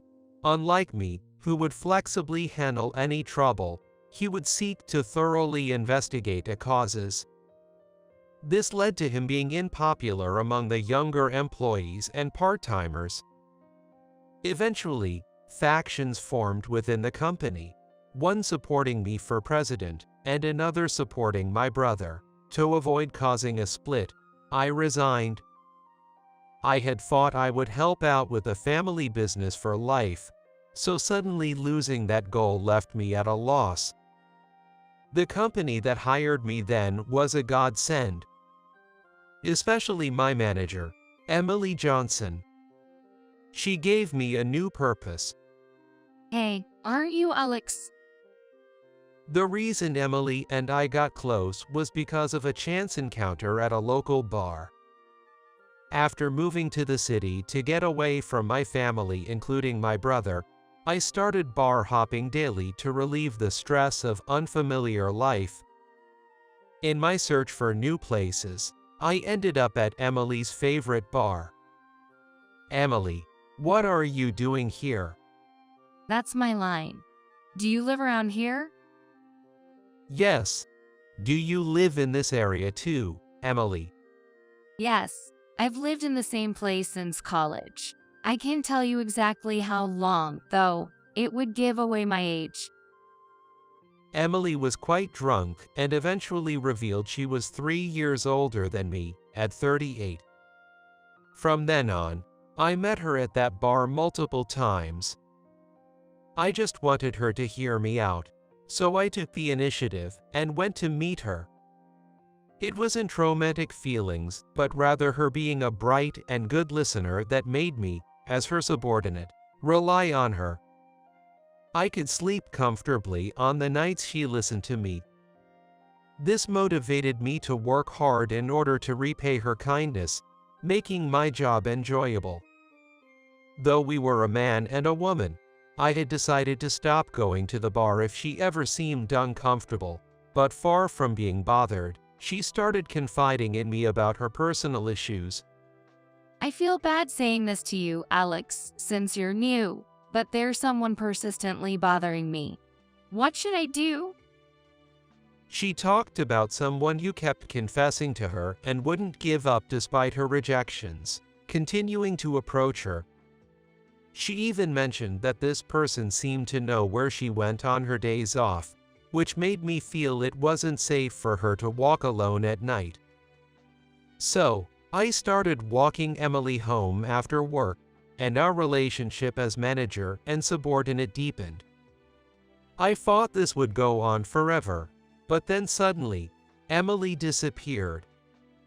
When I arrived at work, everyone was buzzing, and I found out she had resigned.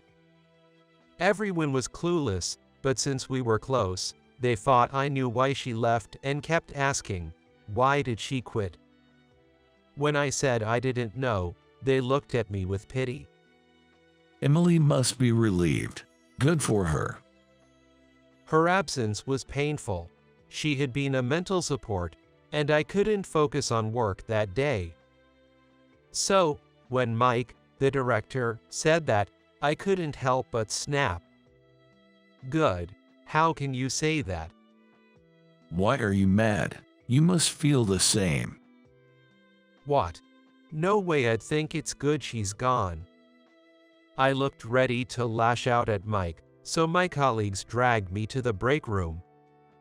The coffee they bought me tasted like nothing. Hoping to see Emily, I kept going to that bar, but despite my frequent encounters before, she never showed up again.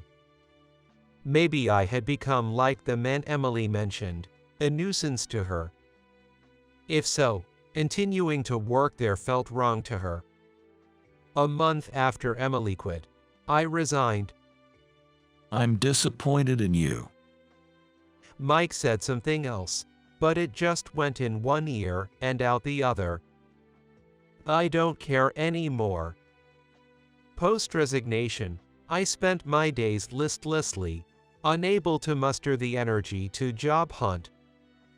As I was pondering what to do next, I headed out to the grocery store. Emily. There she was, pushing a cart. Why are you here during a weekday? Seeing Emily after a month, she looked worn out. I quit my job, I told her, and she looked disheartened. Then, there was no point in me quitting for your sake. For me. As I puzzled, she asked if I had time. Being unemployed, I found myself with too much time on my hands, so I followed Emily to a nearby cafe. You didn't have to take responsibility. The executives said if I took the blame, you could keep working there. Emily seemed a bit upset, and I was even more confused. Responsibility? What's for? What are you talking about? Was there something I needed to take responsibility for? Didn't you hear about the loss of several $1,000s at the East Coast factory? Now Emily looked as puzzled as me. Several $1,000s lost. What caused it? The purchase order you created was wrong. When they tried to pack the boxed mac and cheese, the size was too small for the listed volume. I was stunned by the mistake more than the loss. How could such a basic error happen? I was called by the executives, so it must be true. But I didn't hear anything about it. There was no talk in the office, either. Boxed mac and cheese, that reminded me. I didn't create that purchase order. Not you. But you were in charge of that project at the company.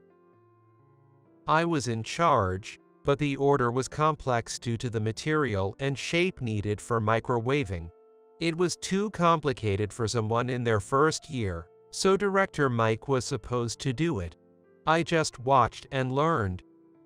But I heard from the president that you created it. The checker's name might be mine, but the creator should be Mike. Emily and I had the same thought. Could it be Mike tried to pin the mistake on you?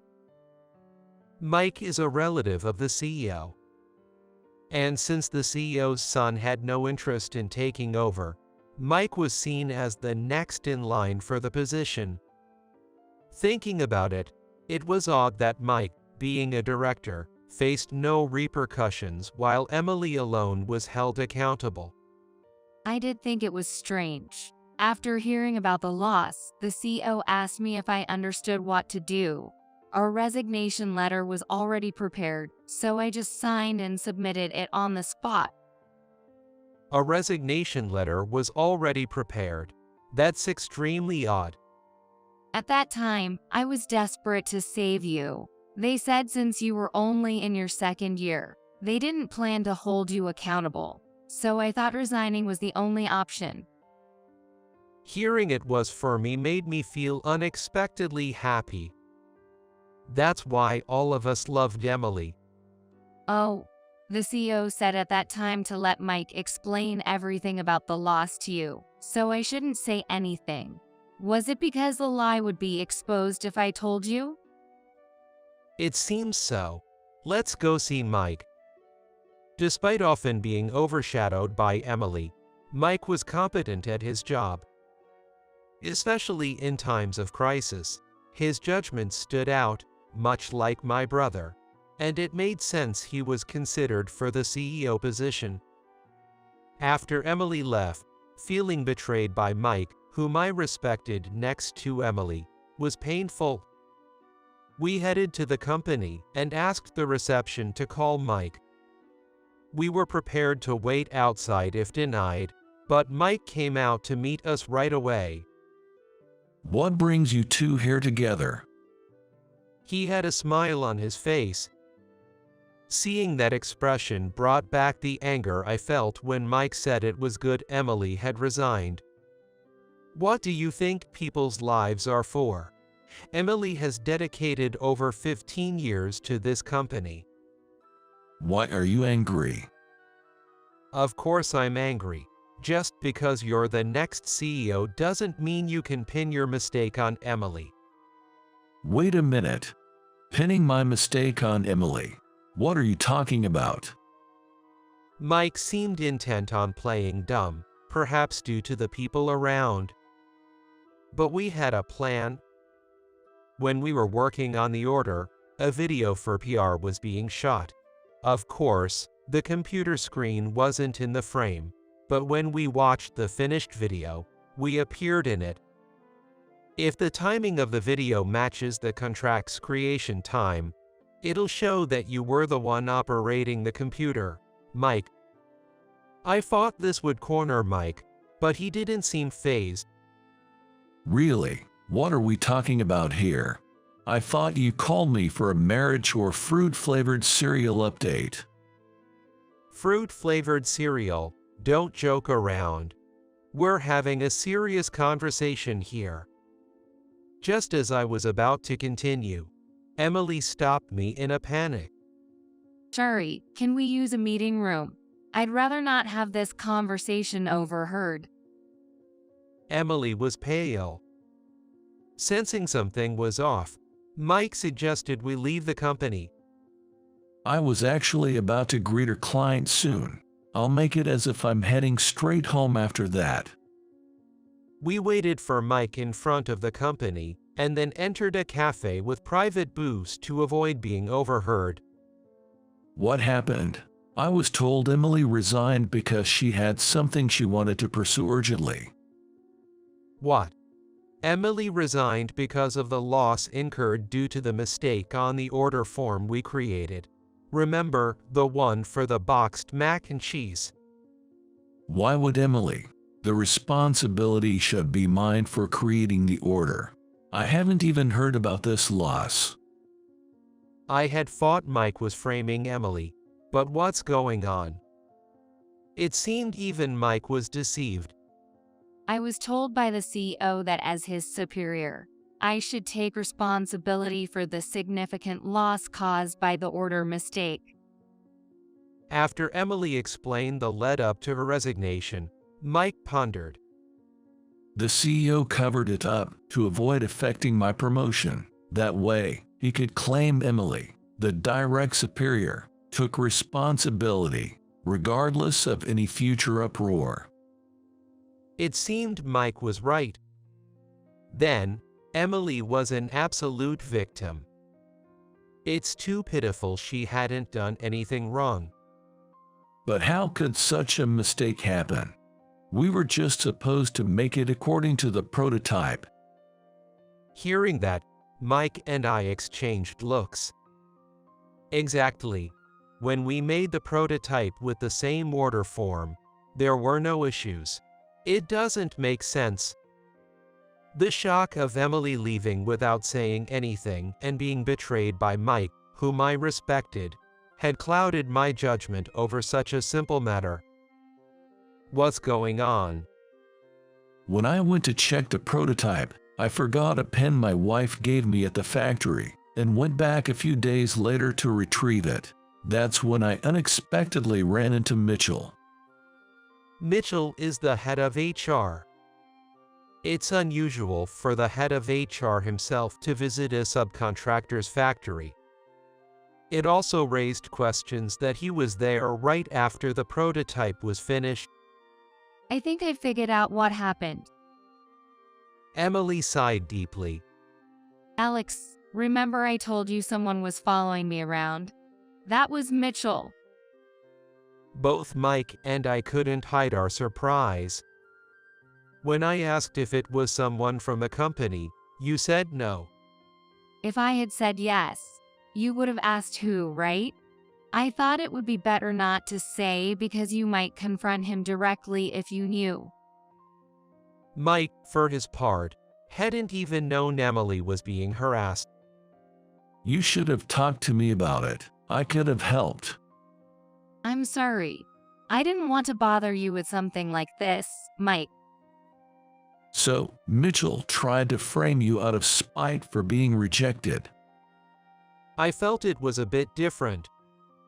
Maybe he aimed to frame me, Perhaps he misunderstood my closeness with Emily as us dating.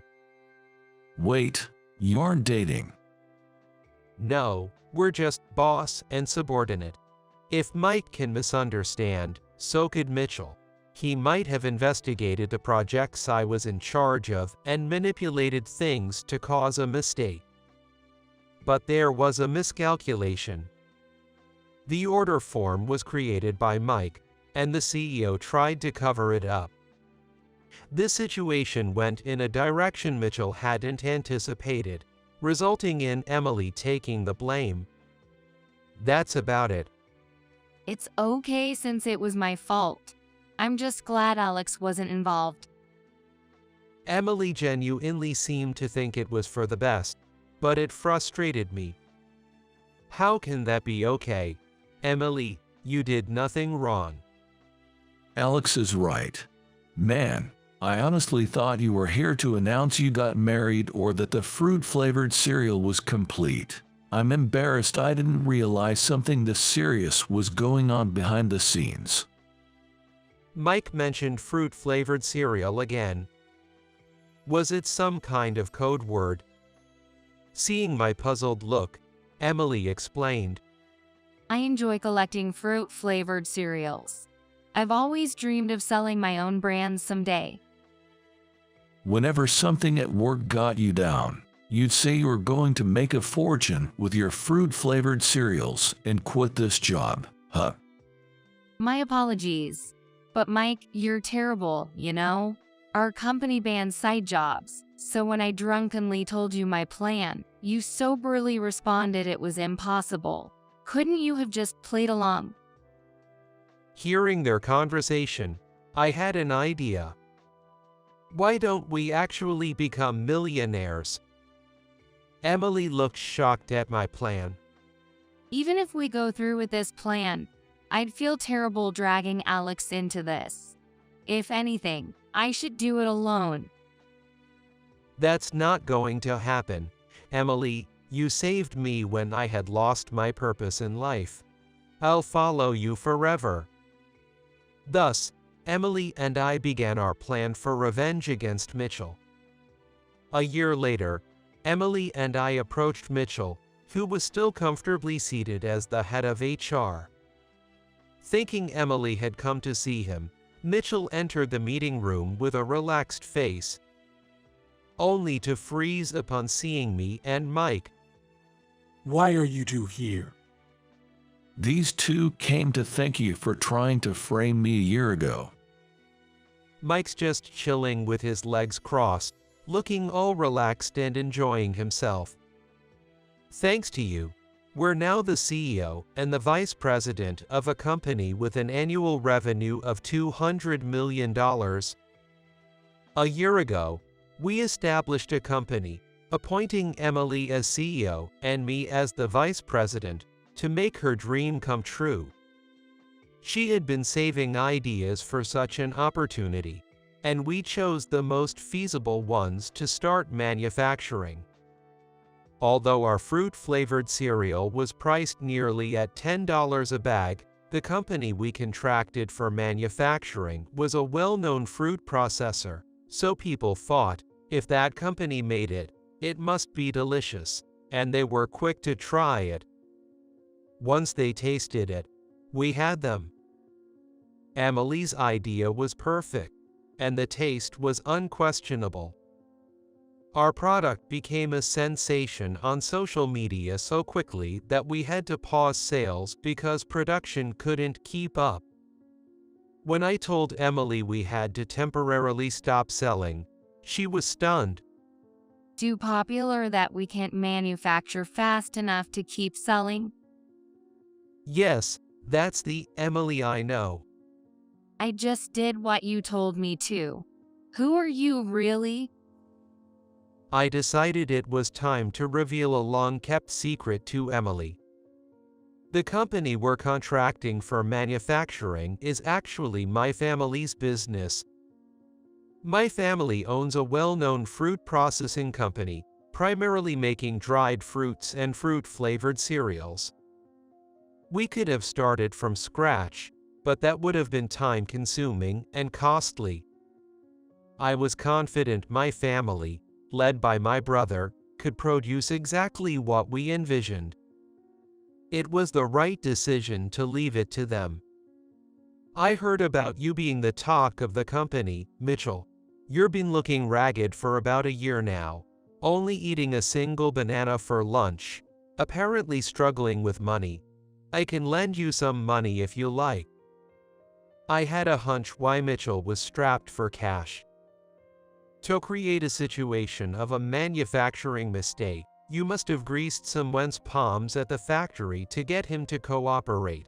Likely, that person has been blackmailing you for more money, threatening to reveal the truth. Am I wrong? Shut up. If you're just here to brag, then leave. Not denying it means my guess was accurate. You're outsiders now. I'll call the police. Calling the police would only complicate things for him. I had one more important thing to tell Mitchell. You seem to have lost all judgment. Also, we've tied the knot. The wedding is in 6 months, so you're welcome to come if you'd like. I lifted Emily's left hand to show Mitchell. There, shining alongside mine, was her ring. Divorce her now. The fruit-flavored cereal you're selling will soon be forgotten. You'll regret marrying him. I can marry you instead, offering you a secure future as the head of HR, right? Thinking Emily had been harassed by this man made me furious. He just couldn't get through to her. She must have been scared out of her wits. The future is not secure for you at all. The CEO is preparing for me to take over next year. Though we haven't found evidence yet, once I become the CEO, I'll definitely find proof of your deeds. Just you wait. Unable to stand Mike's pressure, Mitchell fled the meeting room trembling. The following year, Mike became the CEO. As promised, he found evidence of Mitchell and the factory manager conspiring to cause financial damage. Mike wanted to go public with it, but fearing the media frenzy would burden the employees and affect our company, he decided against it. Both resigned, and the company considered the matter resolved. However, the story didn't end there. The current factory manager, the former deputy, reached out half-jokingly and got his hands on some interesting information. Having lost his savings and job, Mitchell started following the former factory manager around, trying to get his money back. With no money to move away, the former manager couldn't escape, living in fear. And Mitchell, after chasing the former manager around like a zombie, began to look like one, failing even at job interviews for part-time work. At least they're both single, so they won't be lonely, right? Hearing this, Emily opened the most expensive wine from our cellar to celebrate. 6 months later, our wedding was held. The reception was lively, with young employees from our company and people from my family's business throwing loving jeers our way. Everyone was laughing. It was such a joyful reception. Except for one person, my brother. I am sorry that my actions caused you to leave home. My brother, timing his approach for when people had cleared out from the head table, uttered those words. Despite everything, we had always been close brothers. He must have been concerned about me. Leaving home allowed me to marry Emily and meet Mike, someone I deeply respect. I have no regrets. Gotcha. Finally, my brother showed a slight smile, which Emily noticed. You know, your brother reminds me of Mike. That's why Alex adores him so much. At Emily's words, both our faces turned red. It looks like we're finally on our way back to being just regular brothers. My husband is an elite director, totally different from you, a high school graduate, said Emily, my former childhood friend and classmate, with a mocking laugh. Oh, so he's getting fired, huh? My classmate was shocked. What were the words I unleashed? My name is Jack Smith. I've just turned 30 this year. I've been married to my wife, Sophia, for 3 years now. Our marriage is filled with peace, thanks to Sophia's gentle and kind nature. One day, I found a stylish envelope in our mailbox at home. It was from Emily, a high school classmate I hadn't contacted in over 10 years. Inside was an invitation to a high school reunion. Why now? I wondered, but feeling eager to see everyone after such a long time, I decided to attend.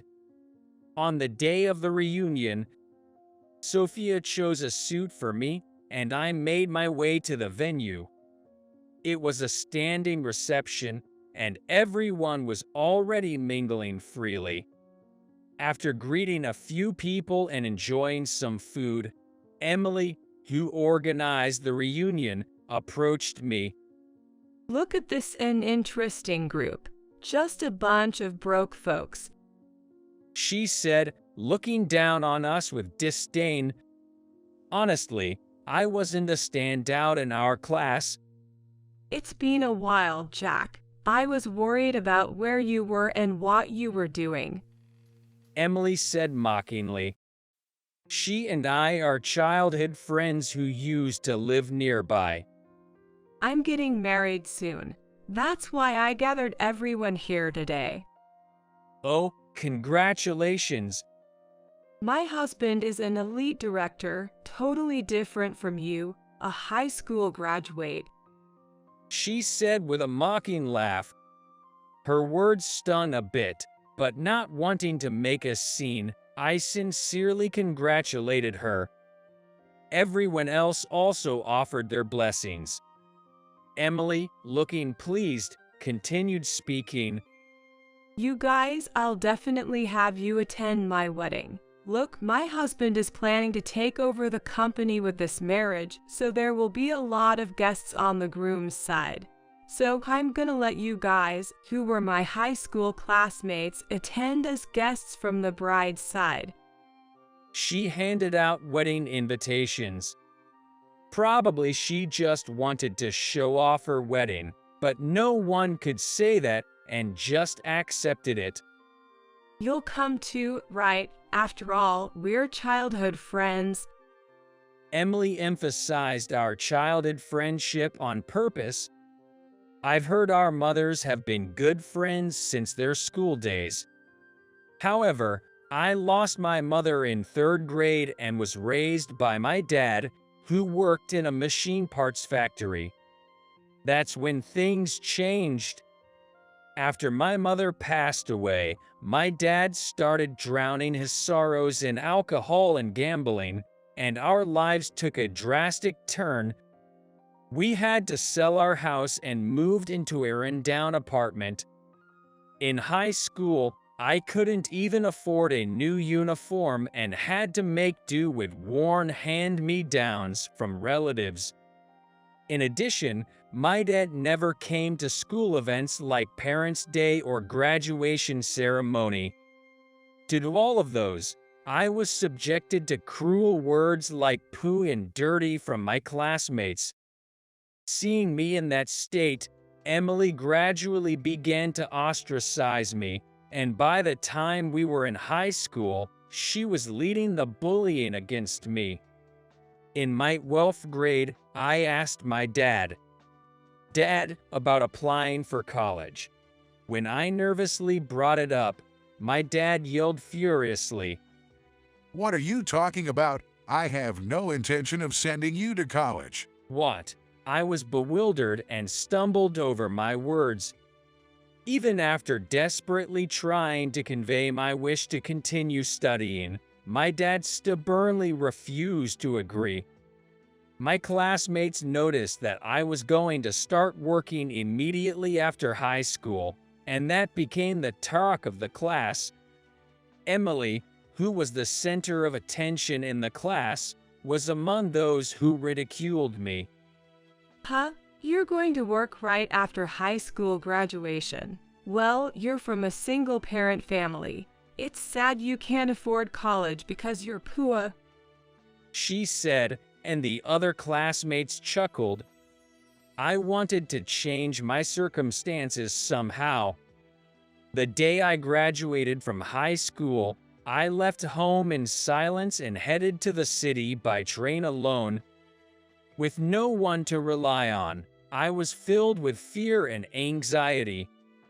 Since that day, I've hardly returned to my hometown, let alone my parents' house. I only kept in touch with a few close friends occasionally. After that, I tried to find a job in the city, but there were hardly any places willing to hire a high school graduate. The only place that hired me was the cleaning company I'm working for now. Given my natural property towards cleanliness, this job suited me. I worked hard, and a few years later, when I was 22, I met Sophia at my workplace. She had a beautiful smile and was always polite to everyone. I felt drawn to her, and then she asked me out for a meal. From there, our relationship grew and led to marriage. When I decided to marry Sophia, I thought I should at least inform my dad, but he seemed utterly uninterested. Well, someone's actually marrying a guy like you. She must have a quirky taste. Dad, that's no way to talk. Well, as long as you don't bother me, that's fine. Do as you wish. I was hoping for at least a bit of happiness from him about my marriage, but his reaction left me disappointed. However, Sophia comforted me. Your family is me, right, Jack? Let's focus on making our own happiness from now on. I was so grateful for her words that I hugged her and couldn't help but cry. After that, I had almost forgotten about my family before getting married and classmates, but then suddenly, I received a wedding invitation from my childhood friend. When I got home, I casually discussed it with Sophia. But this might mean your classmates want to reconcile with you, Jack. Maybe they've rethought things now that they're adults. You think so? Maybe you should go after all, huh? I'll go with you, of course. Okay, let's go. Thanks, Sophia. The next day, I circled "will attend" on the invitation and sent it back. 3 months later, on the day of Emily's wedding, I dressed in a suit. Sophia had been wearing a dress since morning, getting her hair done, and I couldn't help but admire her. Together with Sophia, I headed to the venue.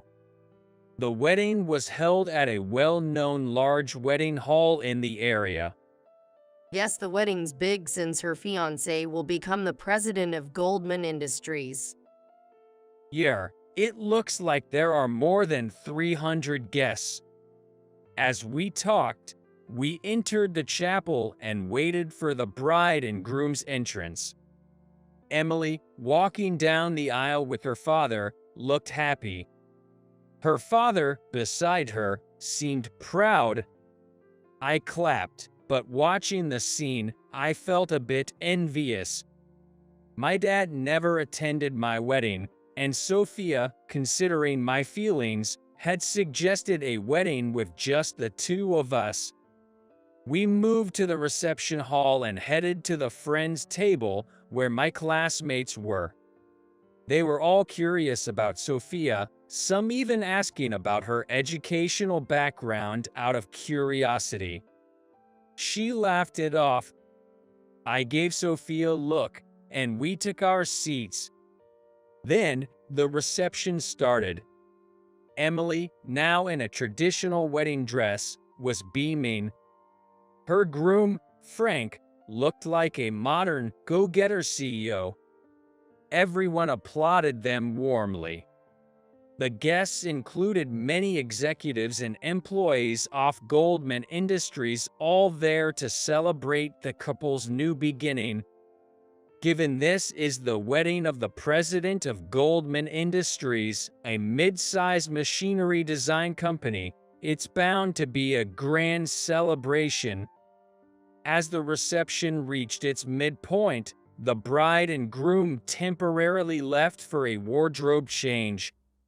Seizing the moment, I decided to go to the restroom. I excused myself to Sophia and headed out of the venue. There, I unexpectedly ran into Emily and her husband, Frank, who had just exited for their photo session. Caught off guard, but I still managed to sincerely congratulate them. Emily, thank you for the invitation today, and congratulations on your marriage. Emily responded with a bitter expression, almost spitting out her words. Oh, you actually came. Did you manage to prepare a wedding gift? You seem to have put in some effort to wear a nice suit, though. Is this guy one of your classmates, Emily? Frank scrutinized me, looking me up and down. Yes, I was embarrassed to invite him, but he insisted on coming. Embarrassed? Frank inquired, glancing at Emily. I never insisted on coming. That's probably how all the classmates who attended today felt. We were here because Emily asked us to come.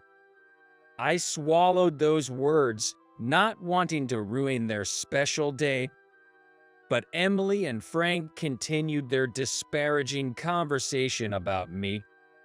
Can you believe it? This guy only graduated high school. Emily pointed at me and said, Seriously, well. Frank laughed mockingly. The contempt in his gaze was unmistakable. And he's married, too. What does his wife do, I wonder? I answered honestly. She works in cleaning. I work at the same company. Emily and Frank exchanged looks, then sneered. Eck, a dirty and smelly job. Perfect for a high school grad like you. I'd be too embarrassed to even mention I work at a cleaning company. Yay, as a company president. I can even imagine. It's really the bottom of the barrel. Hey, that's enough. I was angry, but Emily shooed me away with a dismissive gesture. Just go home, will you? Don't infect us with your poverty. Yay, why did you both even come? I bet your wife is embarrassed too. I mean, walking beside someone like you. With that, Emily and Frank turned their backs on me and quickly left. I clenched my fists, trembling with anger. After being treated so terribly in high school, I still came to celebrate their marriage, only to be met with this treatment, mocking not only me but also Sophia and even our job. That's absolutely unforgivable. Then, a gentle hand rested on my shoulder. Sophia. I heard everything. Jack, I have an idea. Sophia's face was calm, but her tone carried a clear edge of anger. We returned to the reception hall together. When Emily and Frank re-entered after their outfit change, they visibly grimaced upon seeing me still there. I tried to ignore them, turning my face away. As the reception neared its end, the MC started walking around with a microphone. It seemed attendees were being asked for congratulatory messages. Employees of Goldman Industries praised Frank, and Emily's female friends, almost in tears, wished her happiness.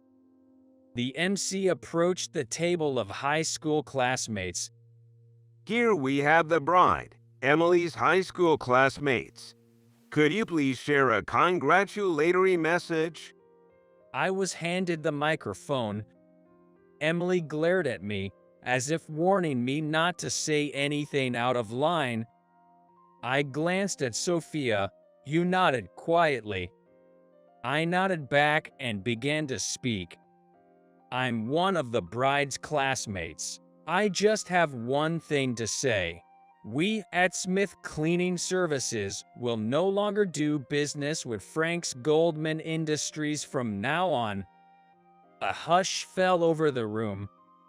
I smiled and handed the microphone back to the MC. What does that mean? As the MC, sweating profusely, spoke, Emily raised her voice from the head table. Sorry, everyone. This man is emotionally unstable and prone to lying. Despite being just a cleaner, he's embarrassingly making up such stories. Frank followed suit. Exactly. People like him don't belong here. Please remove him immediately. The venue was enveloped in a tense atmosphere, and staff started approaching Sophia and me, who were sitting calmly. But then, a voice rang out. Wait, are you both the president and the executive managing director of Smith Cleaning Services? Frank's father, Bob, dressed in a tailcoat, said that with a genuinely surprised expression. Frank had taken over Goldman Industries from Bob upon getting married.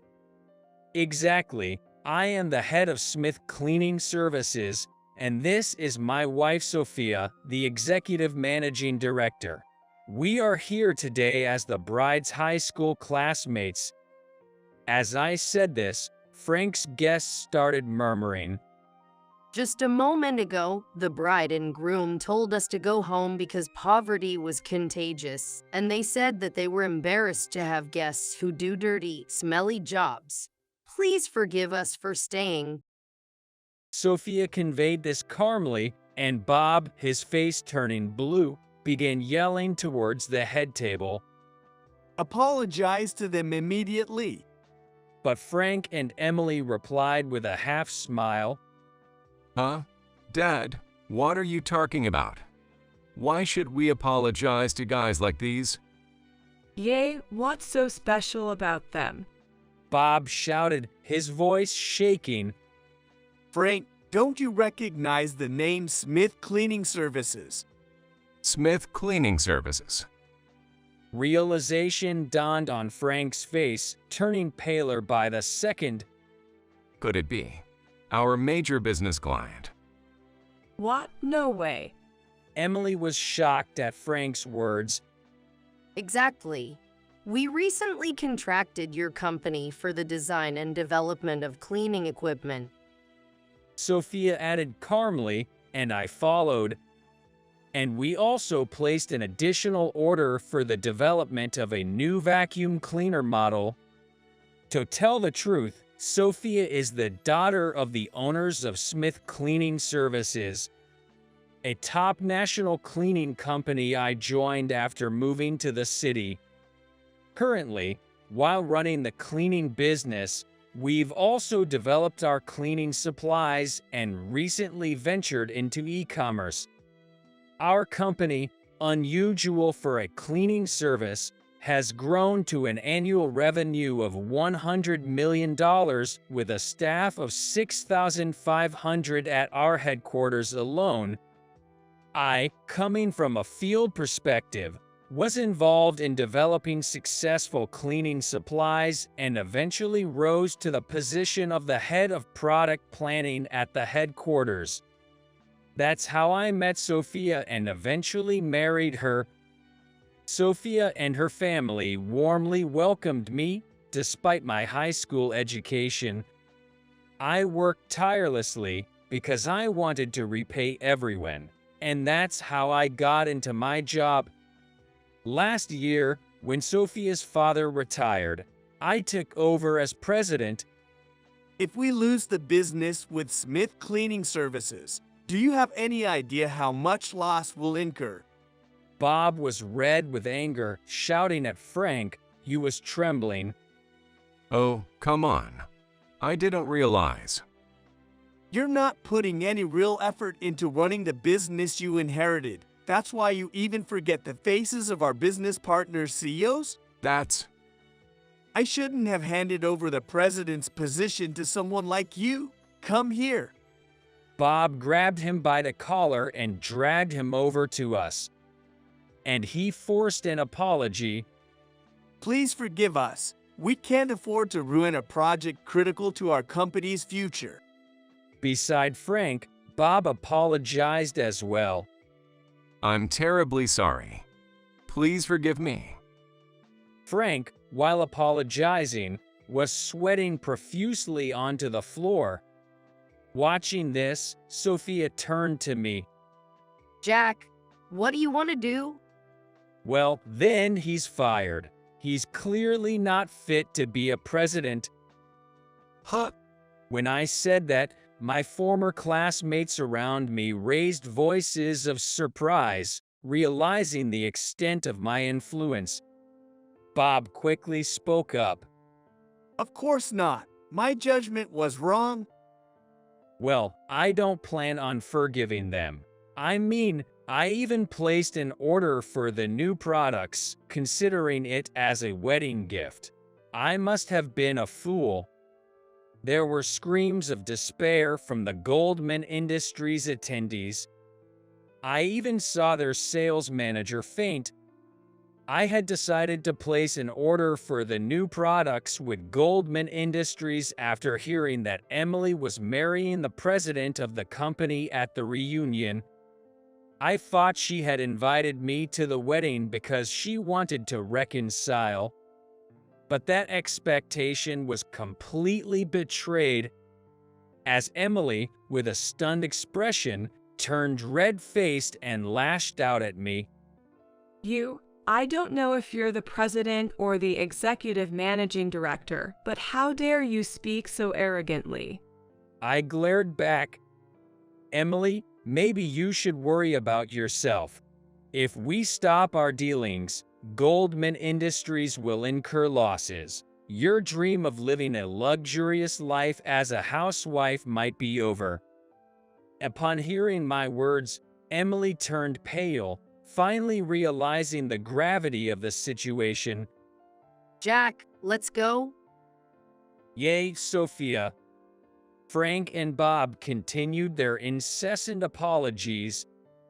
I gave Emily, now pale at the head table, one last glance and left with Sophia's shoulder in my arm. After that, we indeed stopped our transactions with Goldman Industries. The company suffered major damage, and as a result, Frank was ousted from his position as president. Disowned by Bob, he lost his status and wealth. Emily and Frank, now constantly quarreling, eventually chose to divorce. With her family turning their backs on her and no one to rely on, Emily is now living alone, working night shifts. We, on the other hand, have been living peacefully as before. Recently, a lovely baby boy was born to us. Sophia and her family are overjoyed and adore him greatly. I'm so happy I met you. Sophia, I had once given up on life. That day I boarded the train, searching for somewhere to belong. I was actually terrified. Now, I'm truly grateful to my past self for taking that step. I want to visit my mom's grave with you, and, if it's okay, I'd like to see my dad with you, too. Sophia smiled softly as I spoke quietly. Of course. I plan to continue protecting my family and the company, living each day to the fullest,